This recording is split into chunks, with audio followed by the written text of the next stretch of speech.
गोपिका जीवनस्मरणं गोविन्द गोविन्द जानकीकान्तस्मरणं जय जय राम राम। सद्गुरुनाथ महाराज की जय।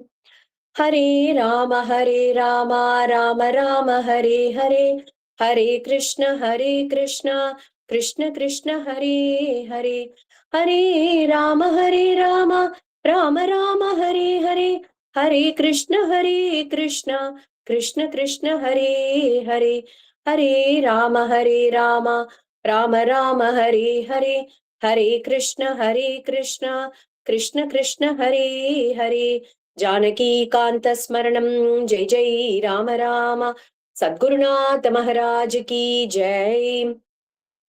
शुक्लांबरधरं विष्णुं शशिवर्णं चतुर्भुजं प्रसन्नवदनं ध्यायेत् सर्वविघ्नोपशान्तये। गुरुब्रह्मा गुरुविष्णु गुरुदेवो महेश्वरः, गुरु साक्षात् परं ब्रह्म तस्मै श्री गुरवे नमः।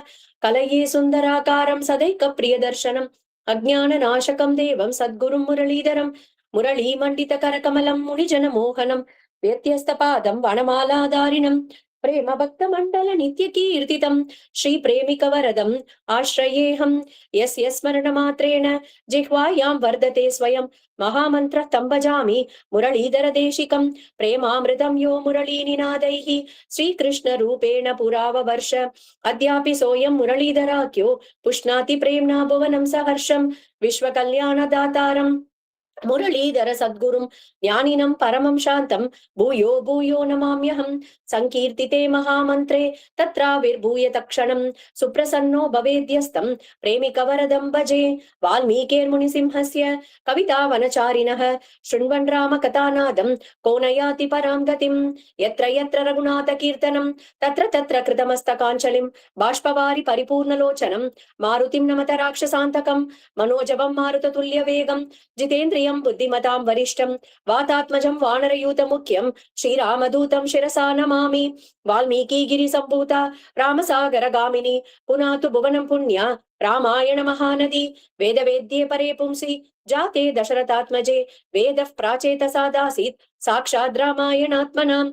नमोस्तु रामाय सलक्ष्मणाय देव्यै च तस्यै जनकात्मजायै, नमोस्तु रुद्रेन्द्र यमानिलेभ्यो नमोस्तु चन्द्रार्कमरुद्गणेभ्यः।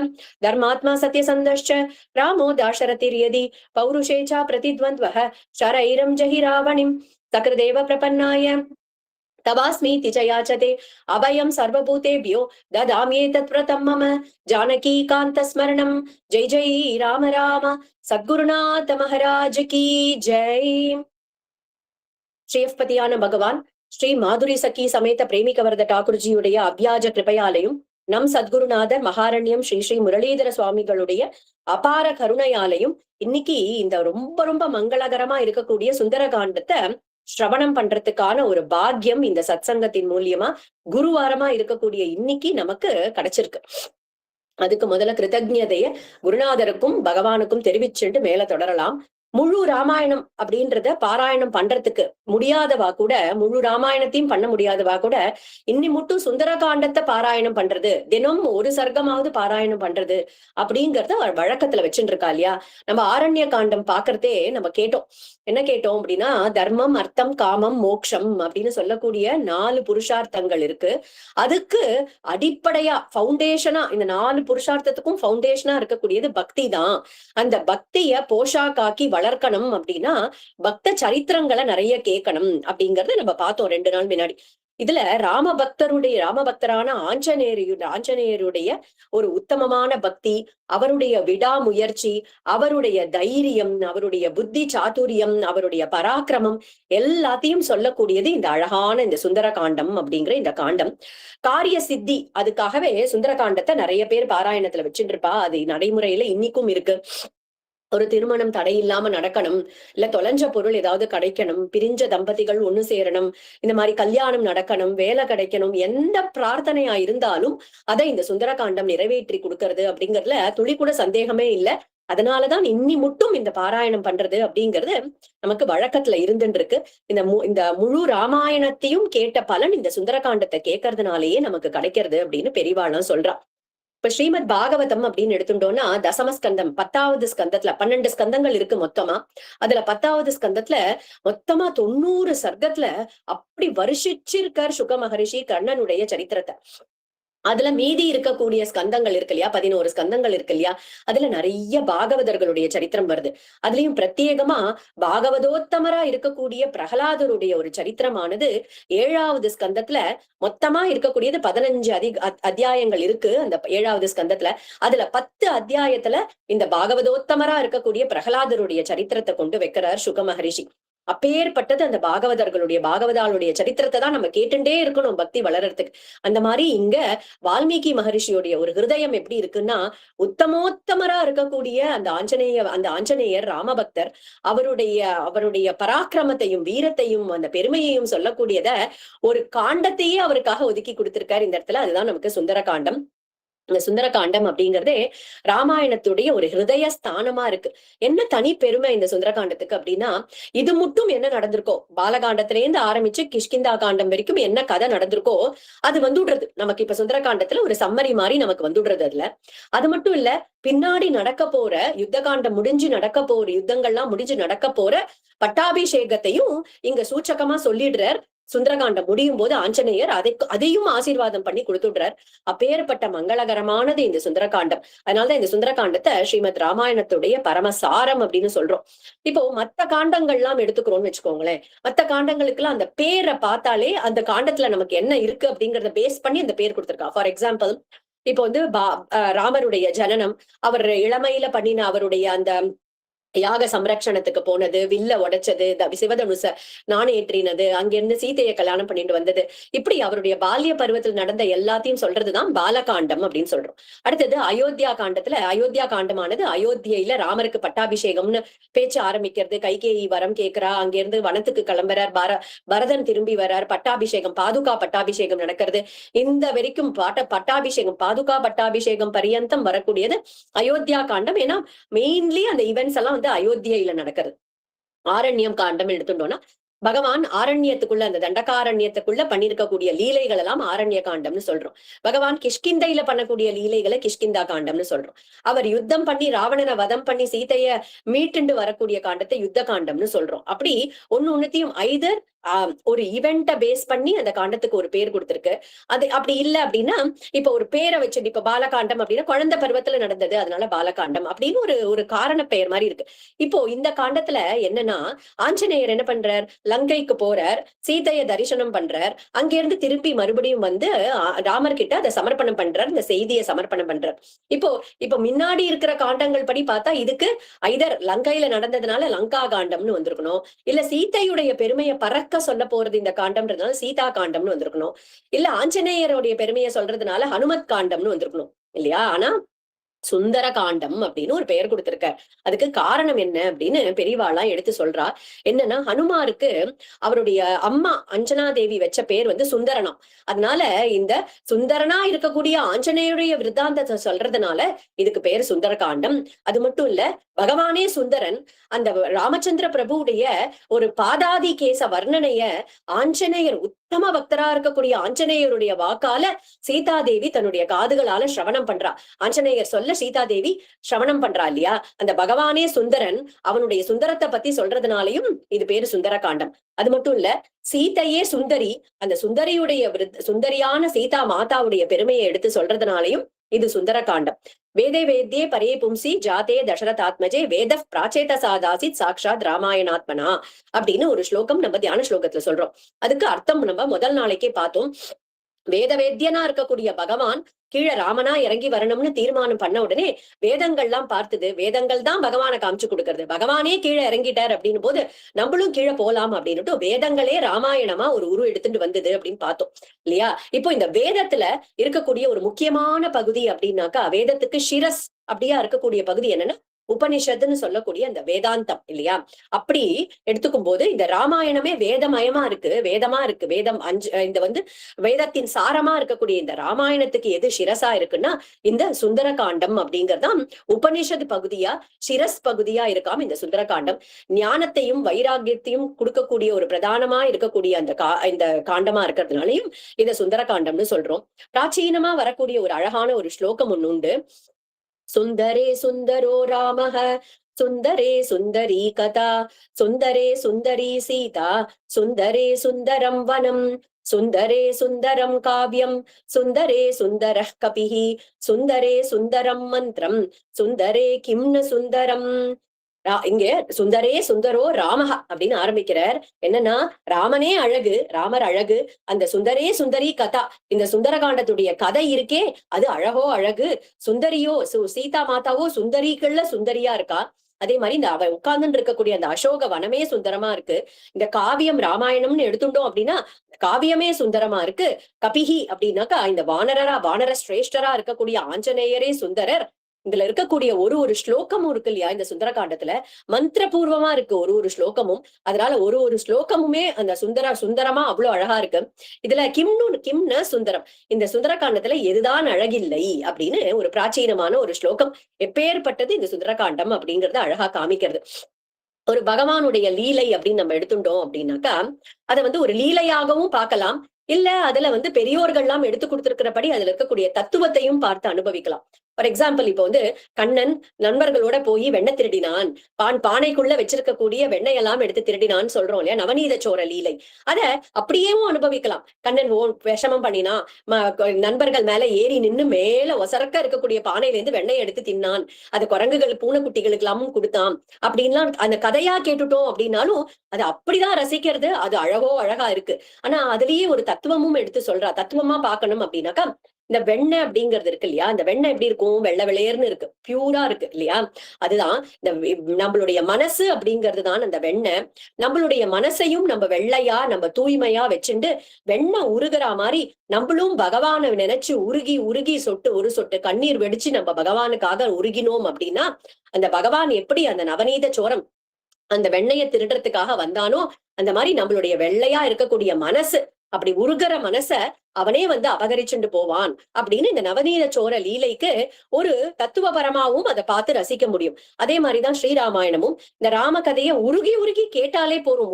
ஒரு சொட்டு கண்ணீர் நம்ம ராமனுக்காக வடிச்சுட்டாலே போரும், வேற எதுவுமே வேண்டாம். ஆனா அத சில பேர் தத்துவமாவும் பார்க்கணும்னு ஆசைப்படுவா இல்லையா, அதனால தத்துவமாவும் சொல்றா. என்ன அப்படின்னா இந்த ராமரே பரமாத்ம தத்துவம், இந்த ஜீவன் இந்த சீதா மாதா தான் வசந்த ஜீவனா இருக்கக்கூடிய உத்தம ஜீவன். இதுல ராவணன் 10 தலைகளோட இருக்கக்கூடிய ராவணன் தான் அந்த 10 இந்திரியங்களுக்கு ஒரு ரெப்ரசன்டேட்டிவ். 3 குணங்கள் எல்லார்கிட்டயும் இருக்குன்னு சொல்றோம். அந்த 3 குணங்கள்ல முதல்ல சத்துவ குணம்னு சொல்றதுக்கான ரெப்ரசன்டேட்டிவ் தான் நம்ம விபீஷண ஆழ்வார். ரஜோகுண ஸ்வரூபமா இருக்கிறது தான் ராவணன். தமோகுண ஸ்வரூபமா இருக்கிறது, தமோகுணத்துக்கு ஒரு ரெப்ரசன்டேட்டிவா இருக்கிறது கும்பகர்ணன். இப்போ இந்த ஜீவன் என்ன பண்றது, ஜீவன் சீதா அம்மா ராமரே கதி ராமரே போரும் அப்படின்னு ராமரோட சந்தோஷமா இருந்த வரைக்கும் அந்த காடு கூட அவளுக்கு அவ்வளவு சந்தோஷத்தை கொடுத்தது இல்லையா. அரண்மனையில இல்லைனாலும் அந்த 12 வருஷங்கள் வனவாசமே அவ்வளவு சந்தோஷமா இருந்தது. எப்போ சீதா அம்மா அந்த தங்க மான் பக்கம் திரும்பினாலோ, அந்த மான் வேண்டும்னு ஆசைப்பட்டாலோ அப்பதான் அவளை ராவணன் அபகரிச்சுட்டு போண்டான். அப்பதான் அவளுக்கு ஒரு கஷ்டம் அப்படிங்கறது ஆரம்பிச்சது.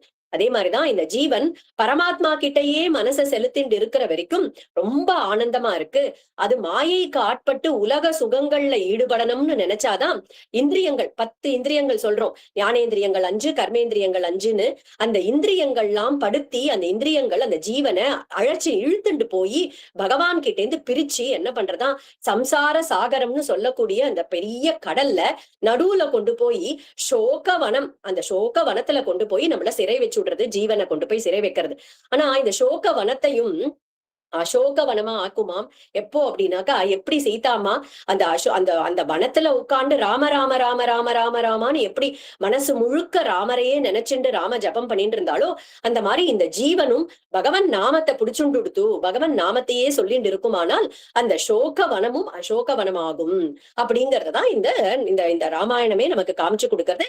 இப்படி இதை தத்துவமாகவும் நம்மளால இதை புரிஞ்சுக்க முடியும். பெரியோர்கள் நம்ம குருநாதர் ஸ்ரீ ஸ்ரீ அண்ணாலாம் இதெல்லாம் காமிச்சு கொடுக்கறதுனால நமக்கு அதையும் நம்மளால புரிஞ்சுக்க முடியாது. இப்போ ஆஞ்சநேயர் அப்படிங்கிறவரே வந்து குரு தத்துவம் அப்படின்னு பார்த்தோம். ஹனுமத் சமேத குருனா அப்படின்னு ஹனுமான் வந்து சுக்ரீவனுக்கு குருவா இருந்தார் எப்படி இருந்து பார்த்தோம் நேத்திக்கு கிஷ்கிந்தா காண்டத்துல. இங்க சீதைக்கும் அவர்தான் குருவாகிறார். ஒரு குரு என்ன பண்றார் அப்படின்னா, ஒரு ஜீவன் சம்சாரத்துல விழுந்து துடிச்சுட்டு இருக்கும் போது கை கொடுத்து தூக்கி பகவான் நாமத்தை அந்த பகவான் வந்து அந்த ஜீவன் குரு வந்து ஜீவன் கிட்ட கொடுக்குற அப்படி கொடுத்து கை தூக்கி விடுறாரு இல்லையா? அந்த குரு தான். நம் குருவை வந்து நம்மளா தேடிட்டு போனோம்னா அது சரியா வராது, நம்ம ஏமாந்து போயிடுவோம். நம்ம ஒண்ணுமே பண்ண வேண்டாம். நம்ம வந்து நம்மளுடைய பூஜா கிரகத்துல உட்காந்து அந்த பகவான் முன்னாடி உட்காந்து பகவானே உன்னை வந்து சாட்சாத்காரம் பண்ணணும், உன்னை எப்படியாவது எனக்கு காமிச்சு கொடுன்னு உருகி உருகி நம்ம பிரார்த்தனை பண்ணினோம். இருந்த இடத்துல இருந்து பிரார்த்தனை பண்ணிட்டாலே போறோம். அந்த பகவானே நமக்கு ஒரு உத்தம குருவை அந்த ஜீவன் கிட்ட அனுப்பி வைக்கிறார் அப்படிங்கறதுதான் இந்த சுந்தரகாண்டம் நமக்கு காமிக்கிறது. இங்க அசோகவனத்துல உத்தம ஜீவனான சீதாமா ராமநாமாவையே ஜபம் பண்ணிட்டு உட்கார்ந்துட்டு இருக்கா. அந்த ராமநாமம் அங்கிதமான ஒரு மோதிரம், ஒரு அங்குலியத்தை எடுத்துன்னு வந்து அவளுடைய சோகத்தை போக்கி வைக்க போறார் ஆஞ்சநேயர் இந்த இடத்துல. ஏற்கனவே சீதை தான் நாம ஜபம் பண்ணிட்டு இருக்காளே, ஏற்கனவே ராமநாமா சொல்லிட்டு இருக்காளே, ஒரு குரு வந்து கொடுக்கணுமா அப்படின்னா ஆமாம், நிச்சயமா ஒரு குரு முகமா தான் ஒரு நாமத்தை வாங்கிக்கணும் அப்படிங்கறத இங்க நமக்கு காமிச்சு கொடுக்கறது இந்த சுந்தரகாண்டம். ஒரு ரமணர் வந்து ஒரு அழகான ஒரு கதை சொல்வார். ஏன் அப்படின்னாக்கா, என்னத்துக்காக ஒரு குருமுகமா வாங்கிக்கணும், அதுக்கு ஒரு மந்திரத்துக்கும் ஒரு அதிகாரி இருக்கா இல்லையா? எல்லாராலையும் எல்லா மந்திரத்தையும் ஜபம் பண்ண முடியாது. ஒரு உத்தம குருவாலதான் ஓகே இந்த சிஷ்யனுக்கு இந்த நாமத்தை கொடுக்கலாம், இந்த சிஷ்யனுக்கு இந்த மூல மந்திரத்தை கொடுக்கலாம் அப்படிங்கிறது ஒரு குருவுக்கு தான் தெரியும். நம்ம மாட்டுக்கு ஒரு இன்டர்நெட்டை பார்த்தோம், ஒரு சாட்ஜிபிடிய பார்த்தோம் அப்படின்னு நம்ம இடையில எடுத்துட்டு போனோம்னா அதுக்கு நமக்கு அதிகாரித்துவம் இல்லைன்னா அது ஒர்க் ஆகாது. அதுக்கு ரொம்ப அழகான ஒரு கதை எப்படி ஞாபகம் வச்சுக்கிறதுக்குன்னா, ரமணர் ஒரு கதை சொல்றார். என்னன்னா, ஒரு ராஜா இருந்தாராம், அவருக்கு ஒரு மந்திரி இருக்கார். அந்த மந்திரி வந்து நிறைய மந்திரங்கள்லாம் ஜபம் பண்ணி மந்திர சித்தி எல்லாம் அடைஞ்சவர் அவர். சோ இந்த ராஜா கேட்கிறார், எனக்கு ஒரு மந்திரம் எடுத்து கொடுங்க, எனக்கு இந்த மந்திரம் வேணும், நீங்க கொடுங்க. அப்ப அந்த மந்திரி சொன்னாராம், இதுக்கு நீ அதிகாரி இல்லப்பா, அதனால இதை உனக்கு கொடுக்க முடியாது. அந்த ராஜா வந்து கேட்டு பாக்குறார். அவருக்கு வந்து கொடுக்க மாட்டேன்னு சொன்னதுனால அவர் என்ன பண்றார், எங்கேயோ போய் எப்படியோ தெரிஞ்சுட்டு வந்துட்டு இந்த மந்திரி கிட்ட சொல்றார், நான் தெரிஞ்சுட்டு வந்துட்டேன், உங்களுடைய உதவி இல்லாமே நான் தெரிஞ்சுட்டு வந்துட்டேன் அந்த மந்திரத்தை அப்படின்னு. அப்படியே நீ தெரிஞ்சுட்டாலும் உனக்கு அது பலன் கொடுக்காது அப்படின்றார். எனக்கு புரியல நீங்க சொல்றது அப்படின்னு. இரு நான் உனக்கு டெமான்ஸ்ட்ரேட் பண்ணி காமிக்கிறேன் அப்படின்னு சொல்லிட்டு அந்த மந்திரி சொன்னாராம், இன்னைக்கு ஒரு நாளைக்கு நான் வந்து ராஜாவா உன்னுடைய சிம்மாசனத்துல உட்காரத்துக்கு நீ அனுமதி கொடுப்பியா அப்படின்னு கேட்ட உடனே, ரொம்ப வருஷமா அவர் வந்து மந்திரியா இருந்துட்டு இருக்க அப்பா தாத்தா காலத்துல இருந்து இருக்கிறவர். சோ அதனால இவருக்கு நம்பிக்கை உண்டு. அதனால அதுக்கே தாராளமா நீங்க ஒரு நாள் ராஜாவா இருந்துக்கோங்க அப்படின்ட்டார். இவரும் நன்னா போய் மந்திரி ஜம்முன்னு சிம்மாசனத்துல ஏறி உட்கார்ந்துட்டார். உட்கார்ந்த உடனே முதல் வேலை என்ன பண்ணார், இப்படி கை தட்டினார், கார்ட்ஸ் எல்லாம் கூப்பிட்டார், அந்த காவலாளி எல்லாம் கூப்பிட்டு இவனை முதல்ல அரெஸ்ட் பண்ணி ஜெயில காராகிரகத்துல கொண்டு போய் போருங்கோ, சிறை வைங்கோ அப்படின்னு. யார சொல்றார் இந்த மந்திரினா, ராஜாவை சொல்றார். ராஜாவை கொண்டு போய் சிறையில அடைங்கோ. அந்த காவலாளிகள்லாம் அப்படியே ஸ்தம்பிச்சு போய் நிக்கிறா. இன்னைக்கு ஒரு நாளைக்கு ராஜாவா இருக்கிறது அந்த மந்திரி தான். அந்த ராஜாவா அரெஸ்ட் பண்ணி போய் நீ வையின்னு சொல்றா. ஆனா அந்த காவலாளிகள்லாம் அந்த இடத்த விட்டு நகரல, அப்படியே நின்னுட்டு இருக்காளாம். இந்த 2-3 தடவை சொல்றாரு அந்த மந்திரி. உடனே இந்த ராஜாக்கே கொஞ்சம் அனாயிங் ஆயிடுறது. போனா போறதுன்னு ஒரு நாளைக்கு உன்னை வந்து சிம்மாசனத்துல உட்கார வச்சா நீ என்னையே அரெஸ்ட் பண்ண சொல்றியா அப்படின்னு என்ன பண்ற, காவலாளிகளை கூப்பிட்டு முதல்ல இந்த மந்திரியை அரெஸ்ட் பண்ணி நீ போய் ஜெயில போடு அப்படின்னு உடனே ஓடி போய் பிடிச்சுட்டா. அந்த காவலாளிகள்லாம் உடனே ஓடி போய் அந்த மந்திரியை பிடிச்சுட்டா. அப்போ அந்த மந்திரி சொன்னாராம், இன்னைக்கு ஒரு நாளைக்கு நான் தான் சிம்மாசனத்துல உட்கார்ந்துட்டு இருக்கேன், நான் தான் ராஜாவா உட்கார்ந்துட்டு இருக்கேன். ஆனா என்னுடைய வார்த்தை எங்கேயாவது ஒரு மதிப்பு இருந்ததா? இதே நீ இன்னைக்கு ராஜா இல்ல, மகுடத்தையும் என்கிட்ட கொடுத்துட்ட, இன்னைக்கு நீ ராஜாவா இல்ல, ஆனாலும் உன் வார்த்தையதான் இந்த காவலாளிகள் மதிச்சா பத்தியா? அந்த மாதிரிப்பா ஒரு மந்திரத்துக்கும் ஒரு அதிகாரித்துவம் இருக்கு. அந்த அதிகாரித்துவம் இருக்கிறவா அந்த மந்திரத்தை ஜபம் பண்ணினாதான் அவளுக்கு ஒரு சித்தி கிடைக்குமே தவிர யார் வேணா எதை வேணாலும் சொல்லிட முடியாது அப்படிங்கறத இந்த கதை மூலியமா ரமணர் நமக்கு காமிச்சு கொடுக்கிறார். மந்திரத்துக்குன்னு ஒரு அதிகாரி இருக்கார். அது குருநாதர், ஒரு குருவுக்கு தான் நன்னா தெரியும். அப்படி ஒரு குருவானவர் ரொம்ப முக்கியம். எந்த சாதனை பண்றதுக்குமே ஒரு குரு முக்கியம் அப்படிங்கறத காமிச்சு கொடுக்கறதும் இந்த அழகான சுந்தரகாண்டம். அப்ப குரு கிட்ட நாமத்தை வாங்கிட்டு என்ன பண்ணணும் அப்படின்னா, ஒண்ணுமே பண்ண வேண்டாம், இருந்த இடத்தில் இருந்தபடியே வருவினை மாற்றிடும் அப்படிங்கிறார் குருநாதர். அந்த ஹரேராமாவை நீ வந்து இருக்கிற இடத்துல நீ இருந்துட்டு ஜபம் பண்ணிட்டு இருந்தாலே போரும், அது வேற நீ எதுவுமே பண்ண வேண்டாம் அப்படின்னு சொல்றார் குருநாதர். அப்போ இதுக்கு வந்து ரொம்ப அழகான ஒரு எக்ஸாம்பிள் சொல்றார். ஒருத்தன் என்ன பண்ணா, குருநாதர் சொல்றார், ஒருத்தன் வந்து நடந்து போயிட்டே இருந்தானாம். அவன் வந்து திடீர்னு வந்து ஒரு கட்டர், அந்த இடத்துல ஒரு மேன்ஹோல் திறந்திருக்கு, அதுல விழுந்துட்டான். ஆனா உயிரெல்லாம் போகல, அதுல வந்து எப்படியோ எதையோ பிடிச்சுட்டு தொங்கின்னு இருக்கான். அப்போ அங்க ஒரு வழிபோக்கன் வரார். வந்துட்டு உன்னை நான் காப்பாத்துறேன் அப்படின்னு சொல்லிட்டு என்ன பண்றேன், நான் காப்பாத்துறேன், வெயிட் பண்ணுப்பா, நானே காப்பாத்துறேன் அப்படிங்கிற. அப்போ அந்த கீழே விழுந்திருக்கான் இல்லையா, அவன் கேட்கறான், உங்களுக்கு உங்களுக்கு அந்த அளவுக்கு ஸ்ட்ரென்த் இருக்கா, நீங்க என்ன காப்பாத்திடுவேடா? மேல இருக்கிறவர் சொல்றாரு, கண்டிப்பா நிச்சயமா காப்பாத்துறேன்ப்பா அப்படின்னு சொல்லிட்டு தன்னுடைய தோல் வலிமையெல்லாம் காமிக்கிறார். அப்புறம் என்ன பண்றாரு, ஓடி போய் ஒரு கயிறு எடுத்துன்னு வந்துட்டு கயிறை போடுறார். அப்போயும் அவனுக்கு வந்து சந்தேகம், இந்த கயிறை நான் பிடிச்ச, இந்த கயிறு வந்து ஸ்ட்ராங்கா இருக்கா அப்படின்னு கேட்கிறார்.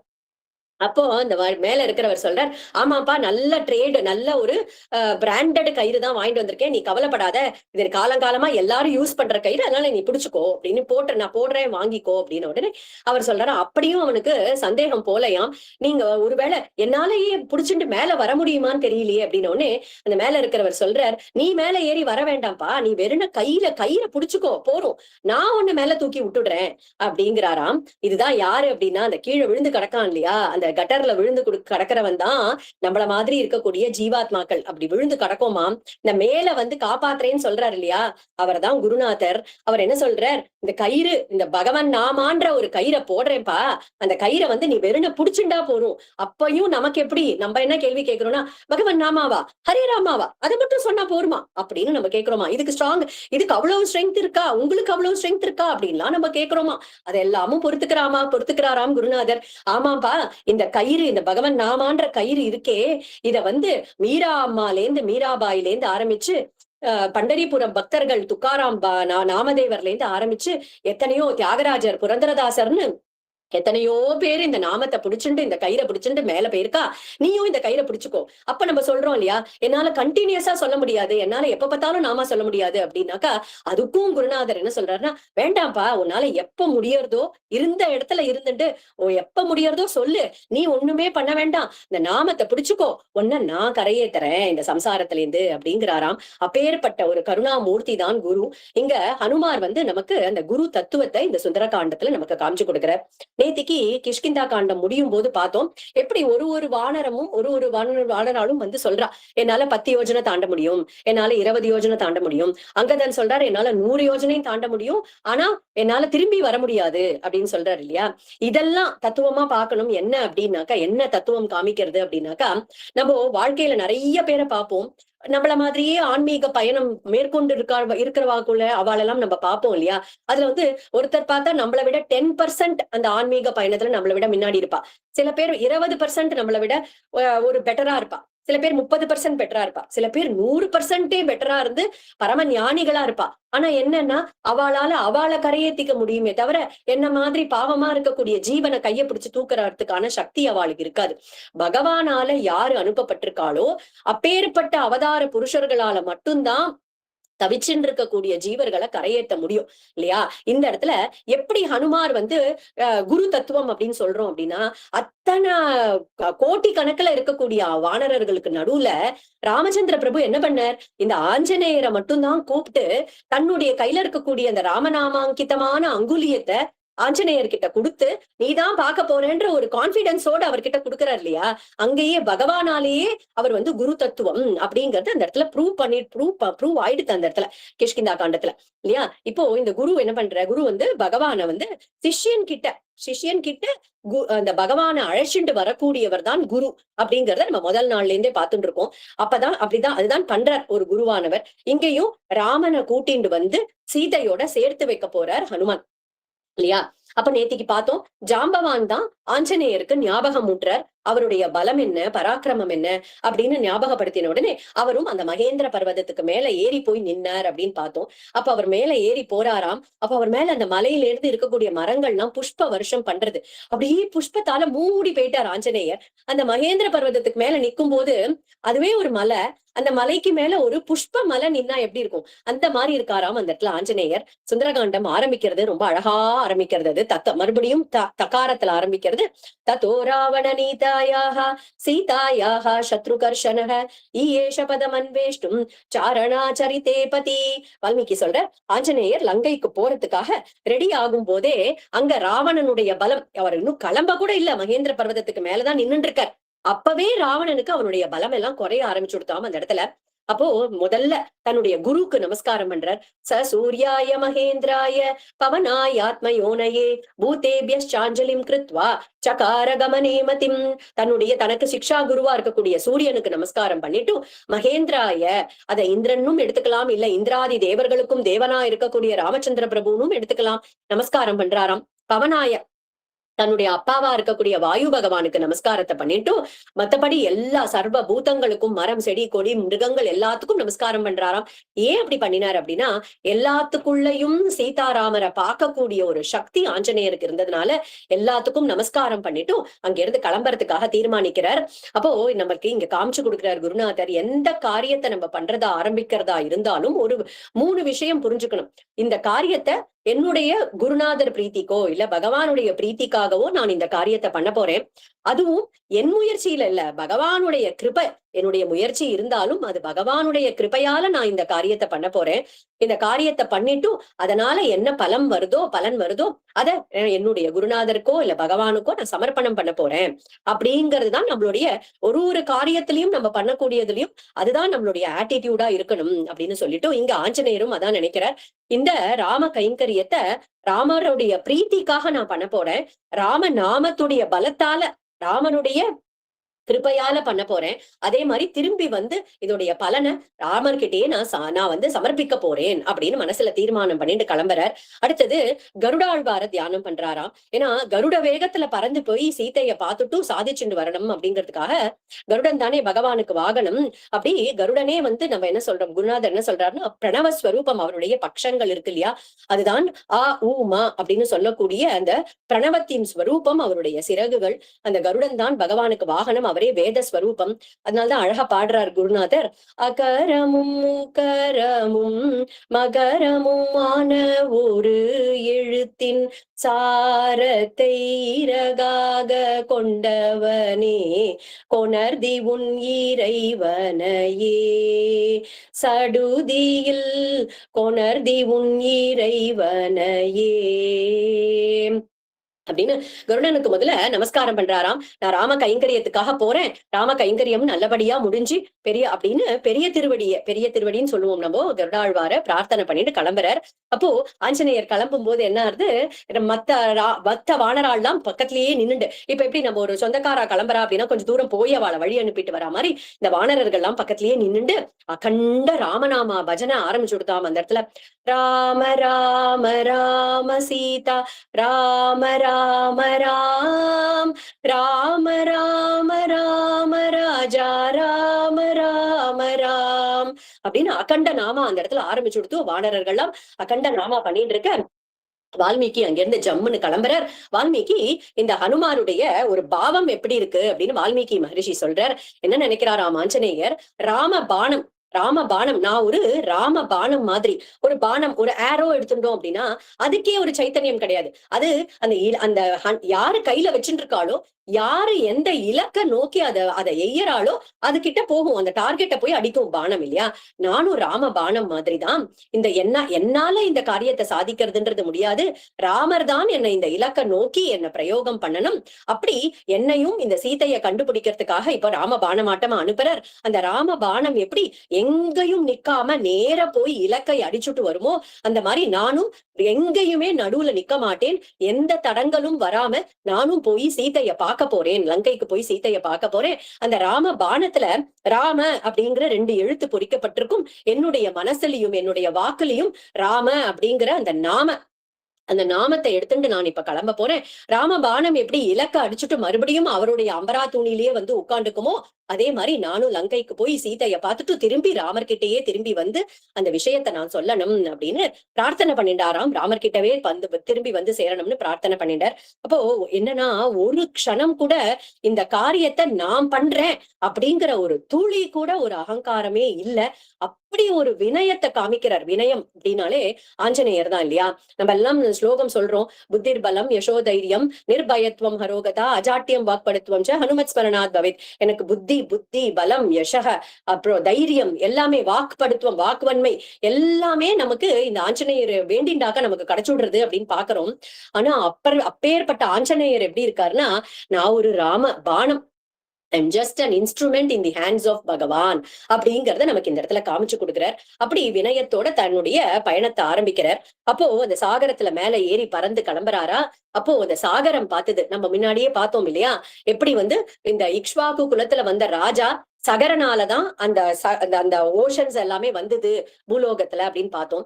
அதனாலதான் சாகரம்னு பேரு. அப்ப அந்த சாகரம் பார்த்துதான் ஓஹோ, ராம காரியத்துக்காக ஒருத்தர், இந்த இக்ஷ்வாகு குலத்துல வந்திருக்கக்கூடிய ராமனுடைய கைங்கரியத்துக்காக ஒருத்தர் மேல பறந்து பெயின்றிருக்காரு அப்படின்னுட்டு அந்த சாகரத்துக்கும் ஒரு கைங்கரியம் பண்ணணும்னு ஆசை. அந்த சாகரத்துக்குள்ள மைனாக்கம்னு ஒரு பர்வதம் இருக்கு.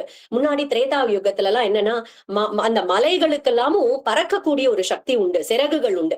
அப்போ இந்திரன் பார்த்தா இந்த மரங்கள்லாம் ரொம்ப தொல்லை பண்றது, இங்க இருந்து அங்க பறக்கிறது, அங்க இருந்து இங்க பறக்கிறது, எல்லாருக்கும் ரொம்ப கஷ்டமா இருக்குன்னுட்டு அதோட சிறகுகளை வெட்ட ஆரம்பிச்சானாம் தன்னுடைய வஜ்ராயுதத்தால. அப்போ இந்த மகேந்திர பர்வதம் என்ன பண்ணித்தான், வாயு பகவான்கிட்ட பிரார்த்தனை பண்ணிதான். அப்ப வாயு பகவான் என்ன பண்றாரு, காத்துல அடிச்சுன்னு வந்து இந்த சாகரத்துக்குள்ள வச்சிருக்காரு அந்த மைனாக்கத்தை. அப்போ அந்த மைனாகத்துக்கும் ஒரு கிராட்டிடியூட், ஒரு நன்றி உணர்ச்சி.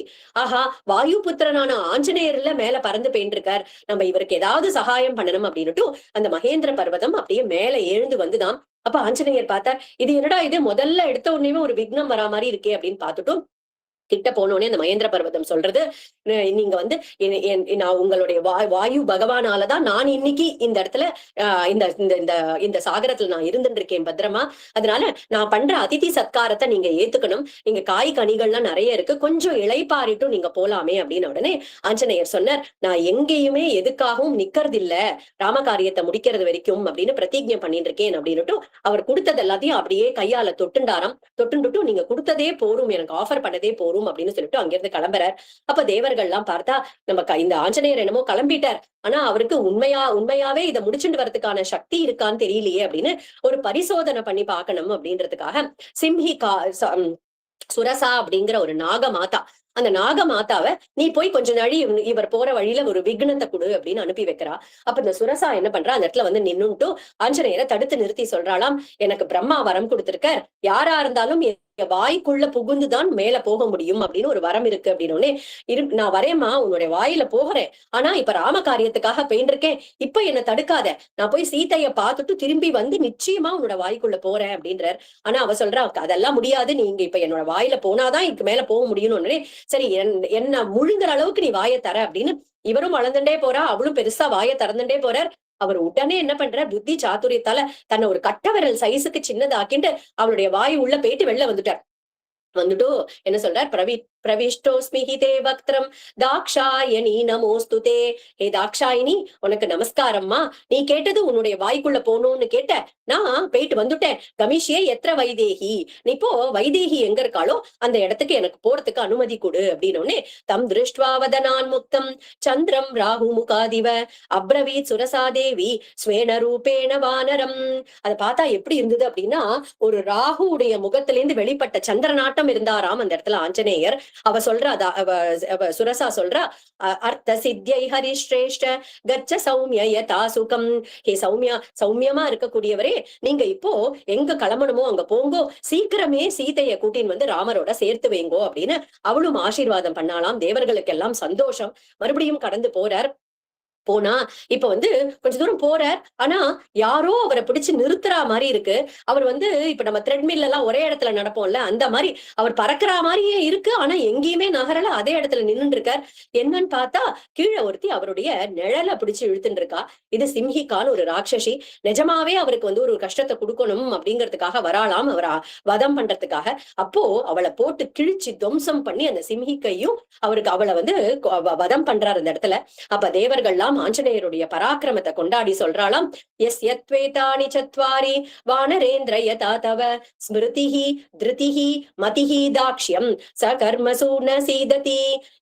தேவர்கள்லாம் சொல்றா, யாருக்கிட்ட இந்த 4 குணங்கள் இருக்கோ, என்ன அப்படின்னாக்கா விடாமுயற்சி, அதே மாதிரி திருத்தின்னு சொல்லக்கூடிய டிட்டர்மினேஷன், புத்தி சாதுரியம், அதே மாதிரி காரியத்தை பண்றதுக்கான ஒரு ஸ்கில் அப்படின்னு சொல்றோம் இல்லையா, அந்த ஸ்கில், தைரியம், இதெல்லாம் யாருக்கிட்ட இருக்கோ அவர்கள் எடுத்த காரியத்தை கண்டிப்பா சாதிச்சே தீருவார்கள். உங்ககிட்ட எல்லா குணங்களும் இப்ப சொன்ன எல்லாமே உங்ககிட்ட இருக்கிறதுனால நீங்க வெற்றியோட போய் எல்லாத்தையும் சாதிச்சுட்டு வரலாம் அந்த இடத்துல அப்படின்னு சொல்றாளாம். இந்த இடத்துல குருநாதர் அழகா சொல்வார், நம்மளுடைய ஒருத்தருடைய வாழ்க்கையிலயும் இந்த மாதிரி 3 விக்னங்கள் எப்பயுமே வருமா. என்ன அப்படின்னா, முதல்ல மைனாக்கம் வந்தது இல்லையா, அது பேர் வந்து குருநாதர் என்ன சொல்றாருன்னா அனுகூல சத்ரு.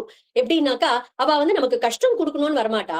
இப்ப ஃபார் எக்ஸாம்பிள் நம்ம வந்து ஒரு ஒரு ஒரு இடத்துல கதை நடந்துட்டு இருக்கு. ஸ்ரீமத் பாகவதம் 7 நாள் சப்தாகம் நடந்துட்டு இருக்கு. அன்னைக்கு பிரகலாத சரித்திரம். நம்ம பிரகலாத சரித்திரம் கேட்கலாம்னு நம்ம கிளம்பின்னு இருப்போம். அப்பதான் பார்த்து யாராவது ஒருத்தர் ரொம்ப நாள் கழிச்சு நம்மள பாக்குறதுக்கு வந்துட்டு உங்களோட பேசிட்டு இருக்கலாம்னு வந்தேன் அப்படின்னு வந்து நம்மள இப்ப போக விடாம தடுக்கிற மாதிரி இருக்கும் நமக்கு. அப்ப என்ன சொல்லணும்னா, இப்ப எப்படி மைனாக்கத்துக்கிட்ட நீ குடுத்ததே போரும்பா அப்படின்னு அது வந்து டிப்ளமேட்டிக்கா ஹேண்டில் பண்ணாரோனோ அந்த மாதிரி வாங்கோலே நான் பிரகலாதனுடைய சரித்திரம் தான் கேட்க போயிட்டு நீங்களும் வாங்கோ 2 பேரும் சேர்ந்து போய் கதை கேட்கலாம் அப்படின்னு அவாளையும் அழைச்சிட்டு போனோமா. அந்த மாதிரி சில பிரச்சனைகளை நம்ம டிப்ளமேட்டிக்கா ஹேண்டில் பண்ணணும் அப்படிங்கறத ஆஞ்சநேயர் மைனாக்கத்தை ஹேண்டில் பண்ண மாதிரி பண்ணணுமா. சில சில பிரச்சனைகள் இப்ப வந்து ஒரு பரிசோதனை பண்ணி பாக்குறதுக்கு ஒரு டெஸ்ட் பண்றதுக்குன்னே வரும். சுரசா அம்மா வந்தா மாதிரி அத வந்து எப்படி ஆஞ்சநேயர் வின் பண்ணார் அப்படின்னா புத்தி சாதுரியத்தால வின் பண்ணார். அப்படி இருக்கக்கூடிய நமக்கு வரக்கூடிய பரிசோதனைகளை நம்மளுடைய புத்தியால ஜெயிக்கணுமாம். இப்போ சிம்ஹிகா மாதிரி ஒரு ஒரு நமக்கு ஏதோ ஒரு கஷ்டத்தை கொடுக்கணும், நமக்கு கெடுதல் பண்ணணும்னே வரக்கூடிய அந்த மாதிரி விக்னங்கள் இருக்கு இல்லையா, அத உண்டு இல்லைன்னு ஒரு கை பாத்துடுறது அப்படிங்கிற ஒரு மனசுல ஒரு தைரியத்தோட பாத்துடுறது அப்படிங்கறதுதான் இந்த 3 விக்னங்களை எப்படி ஆஞ்சநேயர் ஹேண்டில் பண்ணாரோ அது நமக்கு காமிச்சு கொடுக்கறது இந்த இடத்துல அப்படின்னு குருநாதர் அழகா சொல்லுவார்.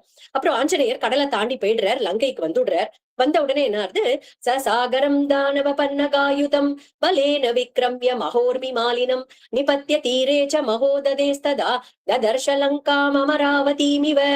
இந்த லங்கைய பாக்குறாராம். அங்க எப்படி இருக்குன்னா அசுரர்கள் நாகர்கள் பயங்கரமான அலைகள் இருக்கக்கூடிய அந்த சாகரத்தை தாண்டி வந்துட்டார். இந்திரனுடைய அமராவதி பட்டணம் மாதிரி இருக்காம அந்த லங்கையானது. அங்க வந்த உடனே சுவேல பர்வதம் அப்படிங்கிற பர்வதத்துல வந்து இறங்குறாரு ஆஞ்சநேயர். ஒரு சின்ன வானர ரூபத்தை எடுத்துட்டு அந்த இடத்துல ராத்திரி ஆகட்டும் அப்புறமா மேல தொடரலாம் அப்படின்னு அங்க காத்துட்டு இருக்காராம். சங்க பிரபம் க்ஷீர மிருணால வர்ணம் உத்கச்சமானம் வியவபாசமானம் ததர்ஷ சந்திரம் ச கபி பிரவீரக கோப்ளூயமானம் சரசீவஹம்சம். அங்க அப்பதான் சந்திரோதயம் ஆறுதாம். அப்போ வால்மீகியுடைய ஹிருதயமே ரசிக்க ஹிருதயம். அந்த ரசிகருக்கு தான் இன்னொரு ரசிகருடைய ஹிருதயம் தெரியும். அங்க ஆஞ்சநேயர் பாக்குறாராம். எப்படி அந்த சந்திரன் எழுந்துக்கிறச்சே பார்த்தா ஆகாசத்துல ஒரு வெண் சங்கு இருக்கா மாதிரி, இல்ல வெள்ளையா இருக்க வெள்ளை வெள்ளையன்னு இருக்கக்கூடிய ஒரு பால் மாதிரி இருக்காம். அன்னபக்ஷி பறந்து போறா மாதிரி இருக்காம். அப்படி இருக்கக்கூடிய அந்த சந்திரனை ரசிக்கிறாராம் ஆஞ்சநேயர். அந்த சந்திரனை ரசிக்கக்கூடிய ஆஞ்சநேயரை நம்ம வால்மீகி மகரிஷி ரசிச்சு இந்த இடத்துல எழுதுறார். ஒரு குட்டி பூனை ரூபத்தை எடுத்துட்டாராம். இதுலயும் ஆஞ்சநேயர் நமக்கு ஒரு லெசன் காமிச்சு கொடுக்கிறார். கைங்கரியம் பண்றோம் அப்படின்னாக்கா பகவான் கைங்கரியமோ குரு கைங்கரியமோ அதை வந்து ரசிச்சு ரசிச்சு பண்ணணும். இப்போ இங்க வந்து ஆஹா பரபரன்னு வந்து எப்ப போட போறோம் என்ன பண்ண போறோம் அப்படின்னு ஒரு ஆங்ஸைட்டில இல்ல ஆஞ்சநேயர். அந்த சந்திரன் உதயமாறதையும் ரசிச்சுட்டு கிளம்புறாரு இல்லையா, பூனை உருவத்தை எடுத்துன்னு கிளம்புறார். அந்த மாதிரி கைங்கரியம் பண்ணும் போதும் ஏனோ தானோன்னு பண்றதோ இல்ல ஒரு ரசிக்க ஹிருதயம் இல்லாம பண்றதோ இல்லாம ஆஞ்சநேயர் எப்படி கைங்கரியம் பண்ணாரோ அப்படி பண்ணணும் அப்படின்னு இந்த இடத்துல காமிச்சு கொடுக்கிறார். அப்போ ஒரு சின்ன பூனை ரூபத்துல அந்த லங்கைக்குள்ள பிரவேசம் பண்ணும்போது என்ன பண்றானா லங்கினி வந்து தடுத்து நிறுத்துறா. டேய் நில்லுடா, எங்கடா போற உள்ள அப்படின்னா என் ஆஞ்சநேயருக்கு அது ஆச்சரியம் தான். இந்த மாதிரி யாருமே பேசினது இல்ல அவர்கிட்ட. அவர் அப்படியே நிக்கிறார், என்னன்னு பாத்துட்டு நிக்கிறார். அப்ப வந்து கேக்குறா நீ யாருன்னு கேக்குறாரு ஆஞ்சநேயர். அப்ப சொல்றா நான் தான் லங்கினி, இந்த இந்த இந்த ராவணனுடைய பட்டணமா இருக்கக்கூடிய இந்த லங்கையை நான் தான் ரட்சணம் பண்ணிட்டு இருக்கேன் அப்படின்னு சொன்ன உடனே ஆஞ்சநேயர் வந்து மெதுவாதான் பதில் சொல்றார். அவர் வந்து நான் ஒரு டூரிஸ்ட் மாதிரி வந்திருக்கேன், இந்த லங்கையை பார்த்துட்டு உடனே கிளம்பி போயிடுறேன், வேற எதுவும் பண்ண மாட்டேன் அப்படிங்கிற. அவ என்ன பண்றா, ஓங்கி ஒரு அற வச்சுட்டா. ஆஞ்சநேயர் அடிச்ச உடனே என்ன ஆகுது, ஆஞ்சநேயருக்கு ரொம்ப கோவம் வருது. ஆனாலும் தன்னுடைய கோபத்தை கொஞ்சம் கண்ட்ரோல் பண்றாராம். பாவம் ஒரு ஸ்திரீயா இருக்காளே அப்படின்னு சொல்லிட்டு அவருடைய இடது கையால இப்படி ஒரு தட்டு தட்டுறார். அவ புதார்னு கீழே விழுந்துடுறா. அப்பதான் அவளுக்கு வந்து ஒரு உணர்ச்சியே வருது. ஆஹா, எழுந்து நின்னுட்டு ஆஞ்சநேயர் கிட்ட சொல்றாளாம் நமஸ்காரம் பண்ணிட்டு, பிரம்மா எனக்கு ஏற்கனவே ஒரு வரம் கொடுத்திருக்கார், என்னைக்கு ஒரு வானரலால நான் தோற்கடிக்கப்படுறேனோ அன்னைக்கு ராட்சசர்களுக்கு ஒரு பெரிய ஆபத்து வரப்போகுது அப்படிங்கறத தெரிஞ்சுக்கோ அப்படின்னு பிரம்மா ஏற்கனவே சொல்லியிருக்கார். நீங்க தாராளமா இப்ப உள்ள போய் எங்க சீதா எங்க இருக்க, சீதாமா எங்க இருக்கான்னு நீங்க தேடி பாருங்கோ அப்படின்னு சொல்லிட்டா. லங்கினியும் சொன்ன உடனே அங்கிருந்து வரார். லங்காபுரியில லங்காபுரி அவ்வளவு அழகா இருக்காம், பாக்குறதுக்கு அவ்வளவு அழகா இருக்காம். ஆஞ்சநேயர் சீதையை எல்லா இடத்துலயும் தேடி பார்க்கிறார். சீதாம் அபஷ்யன் மனுஜேஸ்வரஸ்ய ராமஸ்ய பத்னீம் வததாம் வரஸ்ய பபூவ துக்காபிஹிதஸ்சிரஸ்ய பிளவங்கமோ மந்த இவாச்சிரஸ்ய. எங்க தேடியும் சீதாமாவை காணல. எல்லா இடத்துலயும் தேடி பார்க்கிறார். புஷ்பக விமானத்தை பார்க்கிறார். அங்கிருந்து ராவணனுடைய அரண்மனைக்கு போறார். குபேரனுடைய அரண்மனை ஆட்டமா இருக்காம், மாளிகை ஆட்டமா இருக்காம். அங்க எவ்வளவு செழிப்பா இருக்காம். அங்க ராவணன் தூங்கிட்டு இருக்கிறத பாக்குறார். அவளுடைய அந்தப்புறத்திலேயே மண்டோதரி, அந்த இடத்துல மண்டோதரிய பாக்குறார். அவ எப்படின்னா சர்வாபரண பூஷிதையா, அவ்வளவு ஆபரணங்கள்லாம் போட்டு அவ்வளவு அழகான ஒரு கோலத்துல அந்த இடத்துல அந்த அரண்மனையில அந்த அரண்மனைக்கே மேலும் மேலும் மேலும் அழகு சேர்க்கிற மாதிரி இருக்காளாம். அப்போ பார்த்த உடனே இவருக்கு இதுதான் ராமனுடைய கண்டிப்பா இதுதான் சீதையா இருக்கணும். மண்டோதரியை பார்த்துட்டு இது சீத்தைன்னு நினைச்சுட்டாராம் ஹனுமார். அப்போ என்ன பண்ணாராம், ஒரு ஒரு கபினா குரங்கு இல்லையா, ஒரு வானரன் என்ன பண்ணுமோ அவ்வளவு சந்தோஷம் ஆயிடுதாம். இப்படி சபாஷ் அப்படின்னு தட்டி கொடுத்துட்டாராம் தன்னையே. ஆஸ்போட்டயாமாச சுச்சும்ப புச்சம் நனந்த சிக்ரீட ஜகௌ ஜகாம ஸ்தம்பான் ஆரோகன் நிபபாத பூமௌ நிதர்ஷயன் ஸ்வாம் பிரகிருதிம் கபீனாம். ரொம்ப சந்தோஷப்பட்டு என்ன பண்ணாராம், கைகளை தட்டிட்டாராம், தூணுக்கு தூண் தாவினாராம், ஒரு தூண் மேல ஏறினாராம், தூண்ல இருந்து குதிச்சாராம், வாழை எடுத்து முத்தம் கொடுத்துட்டாராம், வாழை ஓங்கி அடிச்சாராம். ஒரு கபி, ஒரு குரங்கு, ஒரு வானரன் என்னெல்லாம் சேஷ்ட பண்ணுமோ எல்லாம் பண்ணினாராம். பண்ணி முடிச்சுட்டும் அப்பதான் திடீர்னு அவர் ஒரு சுய நினைவுக்கு வர, ராமர் இல்லாம இந்த சீதையா எப்படி இருக்க முடியும்? ராமரை பிரிஞ்சு இருக்கும்போது அவள் இப்படிதான் சௌக்கியமா அலங்காரம் தான் பண்ணிப்பாளா, சௌக்கியமா மெத்தையில தான் படுத்துட்டு தூங்குவாளா? இது நிச்சயமா சீதையா இருக்க முடியாது. ராமரை பிரிஞ்ச சீதையால எப்படி இப்படி இருக்க முடியும் அப்படின்னு தன்னையே கேட்டுண்டு மறுபடியும் பான பூமியில போய் எல்லா இடத்துலயும் தேடுறார். அங்க இருக்கக்கூடிய பலவிதமான பெண்களை பாக்குறாராம். பார்த்துட்டு அவருடைய மனசுலயே தோன்ற ஒரு பயம் வருது. இந்த மாதிரி பரப்பெண்கள் எல்லாம் பார்த்துட்டனே என்னுடைய பிரம்மச்சரிய விரதத்துக்கு ஏதாவது ஒரு பங்கம் வந்துடுமோ அப்படின்னு நினைச்சுட்டாராம். ஒரு மனசுல ஒரு பயம் ஏற்படுறது. அப்போ தன்னைத்தானே சமாதானப்படுத்திக்கிறார். மனோஹி ஹேதுஹு சர்வேஷாம் இந்திரியானாம் பிரவர்த்தனே சுபா சுபவஸ்தாசு தச்சமே சுவ்யவஸ்திதம். மனசு அப்படின்றது இல்லையா, மனோகி ஹேதுஹு சர்வேஷாம். இந்த மனசு அப்படிங்கிறதுதான் இந்த இந்திரியங்களை நல்லது செய்யறதுக்கும் தூண்டுறது, கெட்டது செய்யறதுக்கும் தூண்டுறது. ஆனா என்னுடைய மனசானது தர்மத்திலேயே தான் நிலைச்சு நிக்கிறது, ராமருடைய திருவடிகள்ல தான் நிலைச்சிருக்கு என்னுடைய மனசு. அதனால இந்த பெண்களை பார்த்ததுனால எனக்கு எந்த துன்பம், எனக்கு எந்த கஷ்டமும் வரப்போறது இல்லை அப்படின்னு தன்னைத்தானே சமாதானப்படுத்தினார். ஆனா எங்கேயுமே பார்க்க முடியல, எங்கேயுமே கிடைக்கல சீதாமா. கிடைச்ச உடனே அவரு ஒரு இடத்துல ரொம்ப போய் அப்படியே உட்கார்ந்துட்டாராம். அப்போ என்ன நினைச்சு பாக்குறார், ஒருவேளை இந்த ராவணன் தூக்கிண்டு வரும்போதே பயத்துல மைதிலி அந்த கடல்ல விழுந்துட்டாளோ, அவன் தூக்கிட்டு வரும்போதே கீழே விழுந்துட்டாளோ அப்படின்னு நினைச்சுட்டு பலதையும் அவருடைய மனசு சிந்திச்சுட்டு அப்படியே டிஜெக்டடா ரொம்ப சோகத்தோட ஒரு இடத்துல உட்கார்ந்துடுறார்.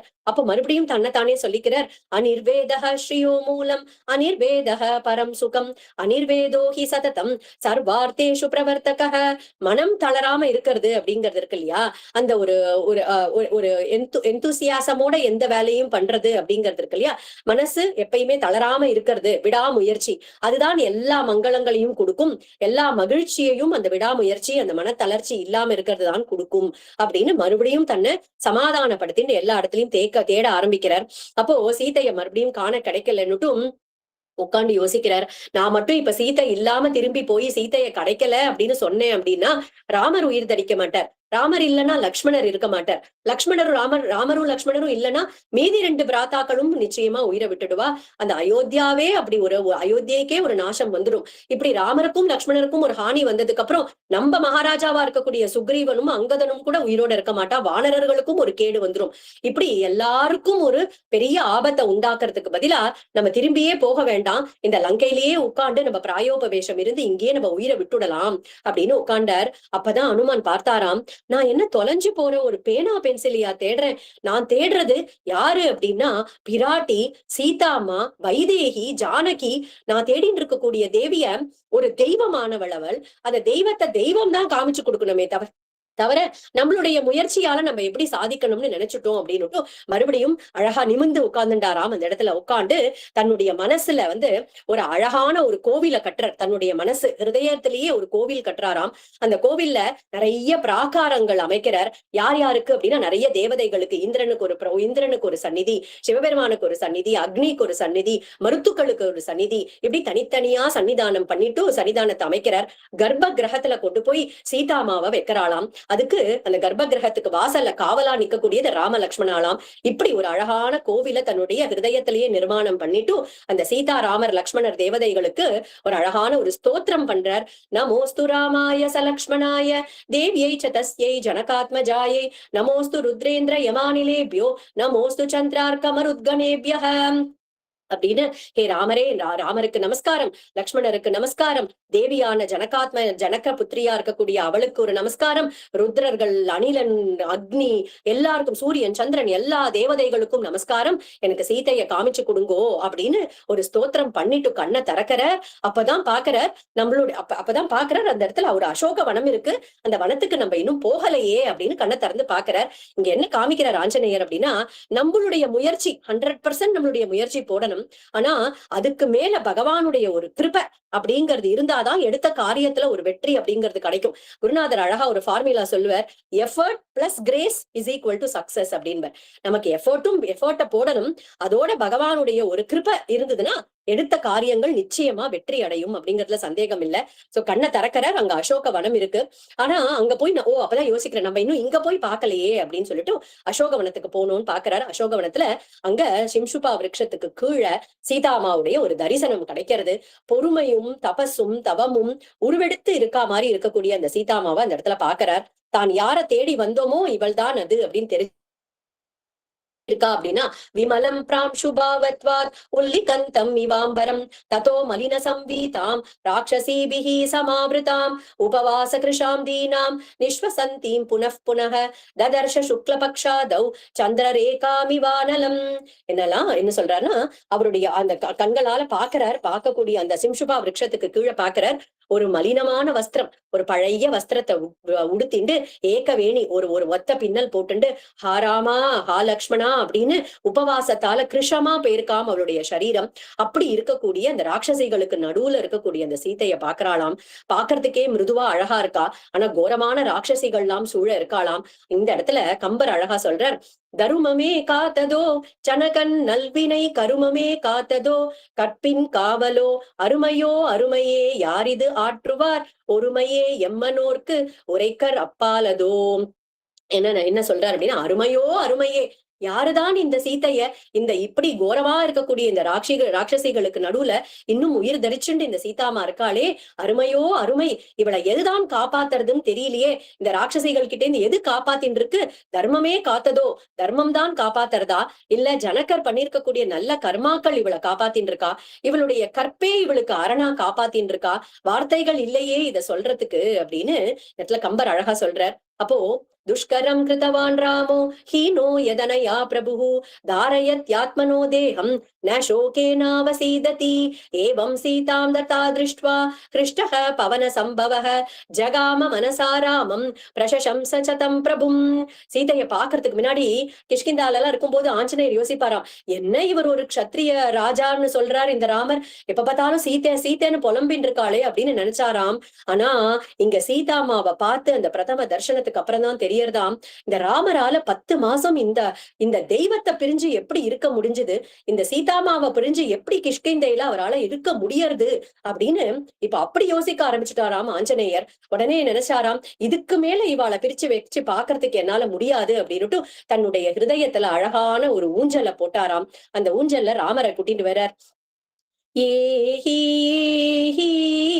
ரகுவீரா மாம் பாஹி பாஹி பரம பவித்ரா கருணா சிந்தோ ரகுவீரா கார்முக பாணி ரகுவீரா அப்படின்னு ராமரை கூட்டின்னு வந்து அந்த ஊஞ்சல்ல உட்கார வைக்கிறாராம். அடுத்தது சீத்தையை கூட்டின்னு வரார். ஸ்வாகதம் ஸ்வாகதம் சீதேயிக ஸ்வாகதம் ஸ்வாகதம் சீதே அப்படின்னு ஸ்வாகதம் பாடி சீத்தையும் கூட்டின்னு வந்தாராம். அந்த ஹிருதயத்துல இருக்கக்கூடிய ஊஞ்சல்ல உட்கார வச்சு ஒரு சேர்த்தி உற்சவம் கொண்டாடிட்டாராம். சீதாராம யுகல சர்க்காரு கி ஜெய் அப்படின்னு ஒரு ஜெய்கோஷம் போட்டுட்டாராம் அந்த இடத்துல. அப்போ தன்னுடைய மனசுல தீர்மானம் பண்ணிட்டாரு, இதுதான் சீத்தைன்னு. எப்படின்னா, அவ காதுல ஒரு காது தோடு மட்டும்தான் இருக்கு, ஒரு கையில மட்டும்தான் வளையல் போட்டு இருக்கா. ஆஹா, நம்மளுக்கு கிட்ட போட்டாலே ஒரு மூட்டை, அதுல இருக்கக்கூடிய அந்த காது தோடும் அந்த வளையலும் இதோட இவ போட்டு இருக்கிறதோட இப்ப மேட்ச் ஆறுதே. அப்போ இவள் தான் நமக்கு இந்த இடத்துல நமக்கு போட்டிருக்கா, இவளோடதுதான் அந்த ஆபரணங்கள் அப்படின்னு தீர்மானம் பண்ணிட்டாராம். அங்க ஏகப்பட்ட ராட்சசிகள் இருக்கா. ஒருத்தி ஒரு கண்ணோட இருக்கா, ஒருத்தி ஒரு மூக்கோட இருக்கா, பாக்குறதுக்கே பயங்கரமா இருக்காளாம். அந்த சிம்சுபா விருட்சத்துக்கு மேலேயே உட்கார்ந்து இருக்கார் ஆஞ்சநேயர். அப்ப அதுக்குள்ள இரவு பொழுது முடிஞ்சுடுறது. விடியற் காலை ஆன உடனே மங்கள வாத்தியங்கள்லாம் முழங்குறது, வேத கோஷம் எல்லாம் கேட்கறது. ராவணன் எழுந்துட்டான். எழுந்ததுமே சீதையை பாக்குறதுக்காக அசோகவனத்துக்கு கிளம்பி வரானாம். அப்போ சீதை என்ன பண்ணாலும் தன்னுடைய கால்களால அப்படியே மறைச்சுண்டாலாம். தன்னுடைய உடம்பு அப்படியே மறைச்சுண்டு கூனி அப்படியே குறுகி போய் உட்கார்ந்துட்டு இருக்காளாம். எப்படி இருக்கு அப்படின்னா, ஒரு புயல் காத்து வந்ததுன்னா கதலி மரம்னு சொல்லக்கூடிய வாழை மரம் எப்படி நடுங்குமோ அந்த மாதிரி நடுங்கிண்டு உட்கார்ந்துட்டு இருக்காளாம் அந்த இடத்துல. அப்போ அந்த இடத்துக்கு வந்து சேர்றான். ராவணன் வந்து கேக்குறான், எந்த மனிதனாலையும் சரி, எந்த அசுரனாலையும் சரி உன்னை காப்பாத்துறதுக்கு வர முடியாது. இப்படி நீ ஒரு அழுக்கு வஸ்திரத்தை போட்டுண்டு, ஒரே ஒரு ஒத்த பின்னல போட்டுண்டு இப்படி அழுக்கா நீ உட்கார்ந்துட்டு இருக்கியே, இதெல்லாம் விட்டுட்டு நல்ல ஆடை ஆபரணங்களால உன்னை அலங்காரம் பண்ணிக்கோ. இந்த ராஜ்யமே உன்னோடதுதான். இன்னும் பல தேசங்களையும் நான் நிறைய உன்னுடைய அப்பாவா இருக்கக்கூடிய ஜனகருக்கு நான் ஸ்திரீ தனமா கொடுக்குறேன். கிம் கரிஷ்யசி ராமேண சுபகே சீரவாசசா நிக்ஷிப்த விஜயோ ராமோ கதஸ்ரீஹி வனகோச்சரக. வனகோச்சரக, இந்த ராமன் என்ன பண்ணிட முடியும்? ராமன் ஒரு மர உரிய தரிச்சுண்டு காட்டுல சுத்தின்னு இருக்கான். மர உரிய தரிச்சுண்டு அவன் தவக்கோலத்தை போட்டுண்டு இந்த ராமன் உனக்கு என்னத்தை பண்ணிட முடியும்? இந்த லங்கை ஒரு பெரிய கடலால சூழப்பட்டிருக்கு. இதை யாராலையும் தாண்டி வரதுன்றது சாத்தியமே கிடையாது. ராமனால இங்க வரவே முடியாது. ராமன் எனக்கு எந்த விதத்திலயும் ராமன் எனக்கு சமமே கிடையாது. நீ என்ன கல்யாணம் பண்ணிண்ட அப்படின்னா மத்த ராணிகளை கூட நான் வெளியில அனுப்பிட்டு உன்னையே பட்ட மகிழ்ச்சி ஆக்குறேன். எழுந்துரு, இப்பவே ரெடியாகு என்ன கல்யாணம் பண்ணிக்கிறதுக்கு அப்படின்னு காதுல ஈயத்தை காத்தி அப்படியே ஊத்துற மாதிரி இருக்காம் சீதைக்கு. அப்ப பதிவிரதையா இருக்கக்கூடிய சீத்தை பயத்தால் நடுங்குறா. ஆனா இன்னைக்கு இது வரைக்கும் இந்த 10 மாசங்கள் அவ பேசினதே கிடையாது. ஆனா இன்னைக்கு அவளுக்கு பதில் சொல்லணும் அப்படின்னு தோன்றதாம் இந்த ராவணனுக்கு. ஏன் அப்படின்னாக்கா ஒரு பரிவு ஏற்படுறது அவளுடைய மனசுல. அதனால இவளுக்கு பதில் சொல்லணும்னு பாக்குறா. அதோட சேர்ந்து ஒரு தைரியம். ஏன் அப்படின்னா புத்திர்பலம் யசோ தைரியம்னு அங்க மேல உட்கார்ந்துட்டு இருக்காரு இல்லையா ஆஞ்சநேயர், அந்த சிம்சுபா விருட்சத்துக்கு மேல உட்கார்ந்துட்டு இருந்ததே ஒரு வேளை தைரியத்தை கொடுத்து போல இருக்கு அம்மாக்கு. அதனால பேசணும்னு நினைக்கிறா. திருணமந்தரத கிருத்வா பிரத்யுவாச்ச சுசிஸ்மிதா நிவர்த்தய மனோமத்த ஸ்வஜனே கிரியதாம் மனஹ. அங்க இருக்கக்கூடிய ஒரு புல்ல எடுத்தாலாம். அந்த ஒரு புல்ல எடுத்து தனக்கும் ராவணனுக்கும் நடுவுல போட்டாலாம். இதுக்கு ஏன் இந்த புல்ல போட்டா அப்படின்னு நிறைய பெரியோர்கள்லாம் நிறைய வியாக்கியானம் கொடுக்கிறா. முதல்ல யாராவது ஒருத்தர் நம்ம கூட பேச வரா அப்படின்னா நம்ம உட்கார்ந்துருக்கோம் அப்படின்னா அவளுக்கும் ஆசனம் கொடுக்கணும் இல்லையா? அதுலயும் இவன் ஒரு அரண்மனைக்கு ஒரு ராஜ்யத்துக்கு ராஜாவா வேற இருக்கான் அப்படின்னு சொல்லிட்டு அந்த புல்லையே ஆசனமா தூக்கி போட்டாலாம். திருடமந்தரத கிருத்வா. கற்பு கரசியா இருக்கக்கூடிய சீதா மாதா அவள்லாம் என்ன பெண்கள்லாம் பரபுருஷால பார்த்து பேச மாட்டா. சோ தனக்கு நடுவுல அவனுக்கும் தனக்கும் நடுவுல ஒரு திரை வேணும் அப்படிங்கிறதுக்காகவும் அந்த புல்ல ஒரு திரையா தூக்கி போட்டாலாம். திருணமந்தரத கிருத்வா. அப்போ நீ என்னமோ சொன்னியேப்பா, ஏதோ குபேர சம்பத்தை கொடுக்குறேன், என்னமோ இந்த லங்கையில இருக்கக்கூடிய செல்வத்தை பத்தி எல்லாம் அப்படி பெருமையா பேசிண்டியே, இந்த செல்வம்லாம் எனக்கு எப்பேற்பட்டது தெரியுமா? நான் மகாலட்சுமிடா, இதெல்லாம் எனக்கு புல்லுக்கு சமம் அப்படின்னு புல்ல தூக்கி போட்டாலாம். திருணமந்தரத கிருத்வா. நீ என்ன சொன்ன? ஜனகருக்கு ராஜ்யத்தெல்லாம் ஜெயிச்சு கொடுக்குறேன்னு சொன்னியா? அவர் எவ்வளவு பெரிய ஞானி தெரியுமா? அவருக்குமே நீ சொல்லக்கூடிய ராஜ்யமாகட்டும் செல்வமாகட்டும் அவருக்கும் இந்த புல்லுக்கு சமானம் அதெல்லாம். திருணமந்தரத கிருத்வா. இந்த புல்லே எனக்கு ரக்ஷை ஆயிடும் அப்படின்னு காமிக்கிறதுக்காகவும் புல்ல தூக்கி போட்டாலாம். அப்போ ராமர் என்னை காப்பாத்தணும் அப்படின்னு கிடையாது. நான் நினைச்சேன் அப்படின்னா என்னுடைய கற்பு அப்படிங்கிற அக்னியாலேயே உன்னை எரிச்சுட முடியும்.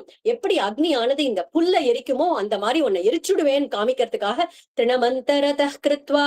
ராமர் வரமாட்டார்னு சொல்றியே, அவர் வந்துதான் என்னை காப்பாத்தணும்னு இல்ல, இந்த புல்லையே ஆயுதமாக்கி இப்பயே உன்னை அழிச்சுட முடியும்பா அப்படின்னு காமிக்கிறதுக்காக போட்டாலாம். எப்படி காகாசுரனுக்கு பிரம்மாஸ்திரத்தை பிரயோகம் பண்ணினாரோ அந்த மாதிரி இந்த புல்லையே ஒரு பிரம்மாஸ்திரம் ஆக்க முடியும் என்னுடைய நாதனால. திருணமந்தரத கிருத்வா.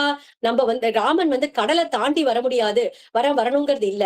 ஒரு ஒரு ஒரு தூணை பிளந்துட்டு எப்படி வந்தாரோ அந்த மாதிரி வர முடியும், இந்த புல்லுல இருந்தே வர முடியும் அப்படின்னு காமிக்கிறதுக்காக திருணமந்தரத கிருத்வா. நீ என்ன சொன்ன? எனக்கு ராமன் எந்த விதத்திலையும் சமமாக முடியாதுன்னு சொன்னியே, சத்தியம், நீ சொன்னது சத்தியம். எந்த விதத்திலையும் ராமன் உன்னோட சமமாகவே முடியாது. ஏன்னா என்னுடைய ராமன் யாருன்னா ராகவ சிம்மம், நீ ஒரு கிராம சிம்மம். கிராம சிம்மம்னா நாய், நீ ஒரு கிராம சிம்மம். நீ உனக்கு வீரம் அப்படின்னு ஒண்ணு இருந்திருந்ததுன்னா ராமரும் லக்ஷ்மணரோடையும் சண்டை போட்டு நான் என்ன தூக்கிட்டு வந்திருக்கணும். ராமனும் லக்ஷ்மணனையும் எங்கேயோ கலப்பி அனுப்பிட்டு ஒரு பேடி மாதிரி தான் நீ என்ன தூக்கிட்டு வந்திருக்க, அதுலயே உன்னுடைய யோகியதை என்னன்னு தெரிஞ்சு போயிடுது அப்படின்னு சொல்லிட்டு சிரிச்சுண்டே கேட்டாலாம். உன்னுடைய ராஜ்யத்துல உனக்கு ஹிதத்தை சொல்றதுக்குன்னு யாருமே இல்லையா? ஆனா இந்த லங்கா வந்து இவ்வளவு செழிப்பா இருக்கிறத பார்த்தா நிச்சயமா இங்க கண்டிப்பா ஞானிகள் சாதுக்கள் கண்டிப்பா இருக்கணும். ஆனா அவ சொல்றது எதையுமே கேட்க கூடாதுன்னு நீ ஒரு சங்கல்பம் வச்சுட்டு இருக்க போல இருக்கு. அனன்யாராக வேணாகம் பாஸ்கரேண பிரபாயதா உபதாய புஜம் தஸ்ய லோகநாதஸ்ய சத்கிருதம். எப்படி சூரிய ஒளிய சூரியன் கிட்ட இருந்து பிரிக்க முடியாதோ அந்த மாதிரி என்ன ராகவன் கிட்ட இருந்து நீ பிரிக்க முடியாது. நீ உயிர் பிழைக்கணும் அப்படின்னு நினைச்சேன்னா உனக்கு ஒரு உபாயம் சொல்றேன். விதித்தக சகி தர்மஜ்ஞ சரணாகத வத்சலஹ தேன மைத்ரி பவது தே எதி ஜீவதும் இச்சதி. என்னுடைய ராமனுக்கு சகல தர்மங்களும் தெரியும், பாகவத தர்மமும் நன்னா தெரியும். அதனால சரணடைந்தவாள எப்பயுமே காப்பாத்துறதுதான் அவருடைய விரதமே. நீ சரணம் கூட பற்ற வேண்டாம், அவர்கிட்ட போய் நீ நண்பன்னு கை குலுக்கிண்டா கூட போரும், இந்த ராட்சச குலத்தையே நீ காப்பாத்த முடியும், அதை தெரிஞ்சுக்கோ. கிரிம் குபேரஸ்ய கதோ தபாலயம் சபாம் கதோ வா வருணஸ்ய ராஜ்ஞः அசம்சயம் தாசரதேர்ன மோக்ஷ்யசே மகாத்ருமः காலஹ தோஷநேரிவ. நீ எங்க போய் ஒளிஞ்சுக்கலாம்னு நினைச்சாலும் உன்னால ராம பானத்துல இருந்து தப்பிக்கவே முடியாது அப்படிங்கறத தெரிஞ்சுக்கோ அப்படின்னோடனே இதெல்லாம் கேட்ட உடனே அவனுக்கு ரொம்ப கோவம் வந்துடுத்து. வாழை உருவிண்டு சீதையை வெட்டுறதுக்காக போறான். அப்ப தானியவாளையும் மண்டோதரையும் தடுத்து நிறுத்தி வாங்கோ அந்தபுரத்துக்கு போலான்னு சொல்லி கூட்டிட்டு போறாளாம். அப்போ ராட்சசிகள் கிட்ட எல்லாம் சொல்றான், இவளுக்கு 2 மாசம் தான் கெடு, 2 மாசத்துக்குள்ள என்ன திருமணம் பண்ணிக்க சம்மதிக்கல அப்படின்னா இவளை சமைச்சு எனக்கு பிரேக்ஃபாஸ்டா கொடுத்துருங்கோ அப்படின்னு சொல்லிட்டு போயிட்டான். இந்த ராட்சசிகள்லாம் சேர்ந்து ராவணம்பஜ பர்த்தாரம் ராவணம்பஜ பர்த்தாரம் ராவண கல்யாணம் பண்ணிக்கோ ராவணனை கல்யாணம் பண்ணிக்கோன்றது. ஆனா சீதாம்மா சொல்றா, எப்படி என்னால முடியும், என்னுடைய ராமன் தீனோவா ராஜ்யஹீனோவா யோமே பர்த்தா சமே குருகு. என்னுடைய ராமன் என்னுடைய பதி, அவர்தான் எனக்கு எல்லாமே. அவருக்கு ராஜ்யம் இல்லனாலும் சரி தீனனானாலும் சரி அவர்தான் எனக்கு எல்லாமே. எப்படி வந்து சச்சி மாதா சக்கரம்னு சொல்லக்கூடிய அந்த இந்திரனுக்கே கைங்கரியம் பண்ணுவாளோ, எப்படி அருந்ததி வசிஷ்டருக்கே கைங்கரியம் பண்ணுவாளோ, எப்படி லோபாமுத்ரா அகஸ்தியருக்கே பண்ணுவாளோ, சத்தியவானுக்கே சாவித்ரி எப்படி கைங்கரியம் பண்ணுவாளோ, நானும் என்னுடைய நாதனான ராமனுக்கு மட்டுமே கைங்கரியம் பண்ணுவேன் அப்படின்னு சொல்லும் போது அதுக்குள்ள திரிஜட்டா அப்படின்னு ஒரு ராட்சசி இருக்கா. அவர் தூங்கிட்டு இருக்கா இவ்வளவு நேரம், இப்பதான் எழுந்துக்கிறாளாம். எழுந்த உடனே அவளுக்கு ஒரு பயங்கரமான ஸ்வப்னம் கண்டிருக்கா. மத்த ராட்சசிகள் எல்லாம் ஷூ ஷூன்னு பக்கத்துல இருந்து துரத்தி விட்டுட்டு அவ சொல்றாளாம், ஒரு பயங்கரமான கனவு கண்டேன், அதுல ராமருக்கு ஜெயமும் ராவணனுக்கு படுதோல்வியும் ஏற்பட போறது, அவன் நரகலோகத்துக்கு போக போறான், அதுதான் நான் என்னுடைய கனவுல பார்த்தேன். உங்களுக்கெல்லாம் உயிரோட இருக்கணும்னு ஆசையா இருந்தா இப்பயே இந்த சீதையுடைய கால்ல விழுந்து சரணாகதி பண்ணி உங்க உயிரை காப்பாத்திக்கோங்கோ அப்படின்னாலாம் திரிஜட்டா. அப்போ சீதாப்பா பார்த்தா சிம்சுபா விருட்சத்துக்கு கீழே வந்து உட்கார்றா. நாதா நீங்க எங்க இருக்கேள், 10 மாசம் ஆயிடுத்து, இன்னி வரைக்கும் என்னை வந்து காப்பாத்துறதுக்கான எந்த முயற்சியும் நீங்க எடுக்கல, என்ன ஞாபகம் வச்சுட்டு இருக்கேளா, இல்ல வனவாசம் முடிஞ்சு நீங்க அயோத்திக்கே திரும்பி போயிட்டேளா? இன்னைக்கு இந்த ராவணன் இப்போ 2 மாசம் கெடு கொடுத்துட்டு போயிருக்கான், இனிமே நான் ஒரு க்ஷணம் உயிரோட இருந்தாலும் அவன் போட்ட பிச்சையில நான் உயிர் வாழற மாதிரி இருக்கும், எனக்கு இந்த உயிரே வேண்டாம் அப்படின்னு சொல்லிட்டு தன்னுடைய பின்னலையே எடுத்து அந்த சிம்சுபா விருட்சத்துல போட்டுட்டு தன்னுடைய உயிரை மாய்ச்சிக்கலான்னு போகும்போது ஆஞ்சநேயருக்கு பதைக்கிறது, எப்படியாவது இவளை தடுத்து நிறுத்தணும். ஆனா நம்ம எதிர போய் குதிச்சா ரொம்ப பயந்து போய் கத்த ஆரம்பிச்சுட்டானே இந்த ராட்சசிகள்லாம் வந்து என்ன நடக்குமோ தெரியாது, என்ன பண்றதுன்னு யோசிச்சுட்டே அந்த சிம்சுபா விருட்சத்திலேயே உட்கார்ந்து எல்லாருக்கும் சர்வரோக நிவாரணியா இருக்கக்கூடியது ராமகதை மட்டும்தான் அப்படின்னுட்டு முதல்ல இருந்து புத்திரகாமேஷ்டி யாகத்தை தசரதர் பண்ணதுல இருந்து ஆரம்பிச்சு அழகா ராம கதையை சொல்லிண்டே வர சீதாமாவும் பாக்குறா, யாரோ நமக்கு ஹிதமா இருக்கக்கூடிய வார்த்தைகளை சொல்றாளே அப்படின்னு இங்கேயும் அங்கேயும் பாக்குறாளாம். அப்போ ஆஞ்சநேயர் மெதுவா கீழே இறங்கி வர தாம் கனவு காண்றோமோ அப்படின்னு நினைக்கிறாளாம். அப்போ தூங்கினாதானே கனவு வரும், நமக்கு தான் தூக்கமே இல்லையே அப்படின்னு பாக்குறா. சீதைக்கு நமஸ்காரம் பண்றார் ஆஞ்சநேயர். பண்ணிட்டு நீங்க ஜனஸ்தானத்திலேருந்து ராவணனால தூக்கி வரப்பட்ட சீதை அப்படின்னா உங்களுக்கு மங்களங்கள் உண்டாகட்டும் அப்படின்னு உடனே சீதையும் சொல்றா, நான் தான் தசரதருடைய ஸ்னுஷா, தசரதருடைய மாட்டு பொண்ணு, நானு ஜனகருடைய புத்திரி ராம பத்னி, நான் தான் சீதை அப்படின்னு சொன்ன உடனே ஆஞ்சநேயர் வந்து நான் ராமச்சந்திர பிரபுவுடைய ஒரு தூதனா நான் இங்க வந்திருக்கேன் அப்படின்னு சொல்லிட்டு ஒரு 2 அடி எடுத்து வைக்கிறார். அதுக்குள்ள மறுபடியும் சீதைக்கு மனசு பதைக்கிறது, ஒருவேளை இது ராவணனே வேஷம் போட்டுட்டு வந்திருக்கானோ அப்படின்னு அப்படி பயந்து நடுங்கும் போது ஆஞ்சநேயர் கைகளை கூப்பிண்டு தலைக்கு மேல அஞ்சலி பண்ணிட்டு கீழே விழுந்து நமஸ்காரம் பண்றாராம். இல்லம்மா நான் வந்து ராமருடைய தூதனாதான் வந்திருக்கேன் அப்படின்னு உடனே நரர்களுக்கும் வானரர்களுக்கும் எப்படி ஒரு ஃப்ரெண்ட்ஷிப் ஏற்பட்டது, எப்படி அவளுக்கு வந்து சக்கியம் ஏற்பட்டதுன்னு சொல்லுங்க அப்படின்னு உடனே அதுவும் உங்களுடைய ஒரு கிருபையாலதான், நீங்க அன்னைக்கு போகும்போது ராவணன் தூக்கிட்டு போகும்போது வரும்போது ஒரு ஒரு ஒரு மூட்டையில போட்டேலே அதெல்லாம் அந்த அந்த நகைதான் எங்களை வந்து உங்களுடைய அந்த பிரசாதம் தான் எங்களை சேர்த்து வச்சிருக்கு அப்படின்னு சொல்லிட்டு தான் வச்சுட்டு இருக்கக்கூடிய அந்த அங்குலியத்தை எடுத்து அப்படி இப்படி காமிக்கிறாராம். காமிச்சுட்டு சொல்றார், வானரோகம் மகாபாகே தூதோ ராமஸ்ய தீமதः ராமநாமாங்கிதம் சேதம் பஷ்ய தேவங்குலியகம். இந்த அங்குலியத்தை பாருங்கோ பஷ்ய தேவி அப்படின்னு காமிச்சாராம். உடனே சீதை ஓடி வந்தாளாம். அத கையில வாங்கிண்டா, கண்கள்ல ஒத்திண்டா, மார்போட அணைச்சுண்டாளாம். அப்படி அணைச்சுண்டுட்டு அத இந்த இடத்துல சொல்றார், வாங்கினள் முலை குவையில் வைத்தனள் சிரத்தால் தாங்கினள் மலர் கண்மிசை ஒற்றினள் தடந்தோள் வீங்கினள் மெலிந்தனள் குளிர்ந்தனள் வெதுப்போடு ஏங்கினள் உயிர்த்தனள் இது இன்னது எனலாகுமோ. என்னன்னா அது அப்படியே கையில வாங்கிண்டாளாம், அணைச்சிண்டாளாம். அப்படியே பர்த்தாரம் இவ சம்பிராப்தம், ராமரையே நேர பாத்துட்டா மாதிரி இருந்துதாம், ராமரையே ஆலிங்கனம் பண்ணிக்கிற மாதிரி இருந்துதாம். அப்படி அவளுக்கு அந்த இடத்துல இந்த ராமநாமாங்கிதமான ஒரு மோதிரத்தை கொடுத்து அந்த சீதையுடைய உயிரையே ரட்சிச்சு கொடுத்துட்டார். அந்த இடத்துல அந்த ரக்ஷையா அமைஞ்சுடுத்து அந்த ராமநாமமும் ஆஞ்சநேயருடைய ராம கதையும் இல்லையா பார்த்துட்டு ராமர் அந்த இடத்துல ஆஞ்சநேயரை பார்த்த உடனேவே அவளுடைய சோகமானது அந்த இடத்துல இருந்து விலகி போயிடுத்து.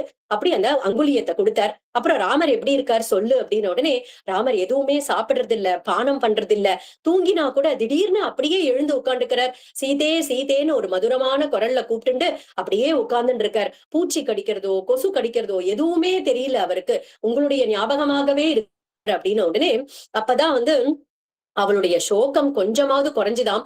ஏன்னா ராமர் தன்னை தேடின்னு இருக்கார், ராமர் தன்னை தேடுறதுக்கான முயற்சிகள் எல்லாம் எடுத்துட்டு இருக்கார் அப்படின்னு உடனேதான் அவருடைய சோகம் கொஞ்சம் குறைய ஆரம்பிச்சுதான் அந்த இடத்துல. அப்போ சீதா அம்மா அவங்க தவிச்சுட்டு இருக்கிறத பார்த்துட்டு ஆஞ்சநேயர் சொல்றார், நீங்க இப்பவே என்னுடைய மேல தோல்ல ஏறிக்கோங்கோ, இப்பவே நான் உங்களை ராமர் கிட்ட கொண்டு போய் சேர்க்கிறேன் அப்படின்னு உடனே அப்படியே சிரிச்சுட்டே சொன்னாலாம், நீ வந்து அது எப்படிப்பா சாத்தியமாகும் அப்படின்னு உடனே அவர் அப்படியே ஒரு விஸ்வரூபத்தை எடுத்துன்னு காமிக்கிறார். நான் இவ்வளவு எனக்கு பிரதாபம் இருக்கு, நீங்க வாங்கோ நான் கொண்டு விடுறேன் அப்படின்னு சீதாமா மெதுவா சொன்னாலாம், நீ தூக்கிட்டு போகும்போது ஒருவேளை நான் பயந்துண்டு கடல்ல விழுந்துட்டேன் அப்படின்னா உன்னுடைய காரியம் எல்லாமே கெட்டு போயிடும். அதுவும் இல்லாம ராட்சசர்கள் நிறைய பேர் சண்டை போட வந்தானா நீ அவளோட சண்டை போடுவியா, என்ன பாக்குவியா, என்ன பாத்துப்பியா, எப்படி முடியும்? அது மட்டும் இல்ல, இப்போ நீ வந்திருக்கிறது தெரிஞ்சது அப்படின்னா ராவணன் எங்கேயாவது கொண்டு போய் என்ன சிறை வச்சுடுவான். அப்போ நீ பட்ட கஷ்டம் எல்லாம் வீணா போயிடும். நீ என்ன பண்ணு, ராமர் வந்து என்ன கூட்டிட்டு போறதுதான்ப்பா சரி, அதுக்கான ஏற்பாடுகளை பண்ணு அப்படின்னு சொல்றாராம். உடனே தன்னுடைய தலையில இருக்கக்கூடிய சூடாமணியை எடுத்து ஆஞ்சநேயர் கிட்ட கொடுக்குறா. குருநாதர் அழகா சொல்லுவார், ஒரு பகவான் அவர் வந்து அபய பிரதானம் பண்ணணும் இல்லையா, அதனால தன்னுடைய கைகள்ல இருக்கக்கூடிய ராமநாமாங்கிதமான அங்குலியத்தை கொடுத்து அனுப்பினர். ஒரு சீதாமா தன்னுடைய தலையால நான் அவரை வணங்குகிறேன் அப்படின்னு சொல்றதுக்காக தன்னுடைய தலையில இருக்கக்கூடிய சூடாமணியை எடுத்து ஆஞ்சநேயர் கிட்ட கொடுத்தாலாம், ஒரு அடையாளமாம். அப்ப சொல்றார், நீங்க கவலைப்படாதீங்கோ, கொஞ்சம் பொறுமையா இருங்கோ, இந்த ராட்சசர்களுக்கெல்லாம் இனிமே அழிவுதான் ஏற்பட போகுது அப்படின்னு சொல்லிட்டு நான் கிளம்புறேன் அப்படின்னு சொல்றார். ஆனாலும் இன்னும் கொஞ்சம் காரியம் பாக்கி இருக்கு அப்படின்னு சொல்லிட்டு ஜெயத்யதிபலோ ராமோ லக்ஷ்மணஸ்ச மகாபலஹ ராஜா ஜெயதி சுக்ரீவோ ராகவேணாபிபாலிதஹ. அந்த இந்த ஜெயம் உண்டாகட்டும், ராமருக்கு ஜெயம் உண்டாகட்டும், லக்ஷ்மணனுக்கு ஜெயம் உண்டாகட்டும், சுக்ரீவனுக்கு ஜெயம் உண்டாகட்டும் அப்படின்னு ஒரு மந்திரத்தை சொல்லிண்டே அந்த இடத்துல இருக்கக்கூடியத அசோக வனத்தை துவம்சம் பண்ண ஆரம்பிக்கிறார். ஏன்னா ராவணனை போய் பார்க்கணும், அதுக்கான ஒரு ஹேத்துக்காக ஒரு ரீசனுக்காக துவம்சம் பண்ண ஆரம்பிக்கிறார். தாசோகம் கோசலேந்திரஸ்ய ராமஸ்ய கிளிஷ்ட கர்மணஹ ஹனுமான் சத்ரு சைன்யானாம் நிஹந்தா மாருதாத்மஜஹ. அந்த கோசல ராஜாவா இருக்கக்கூடிய ராமருடைய தாசன் நானு, வாயுபுத்திரன், சத்ருக்களை அழிப்பவன் இப்படின்னு சொல்லிண்டே சண்டை போடுறாராம்.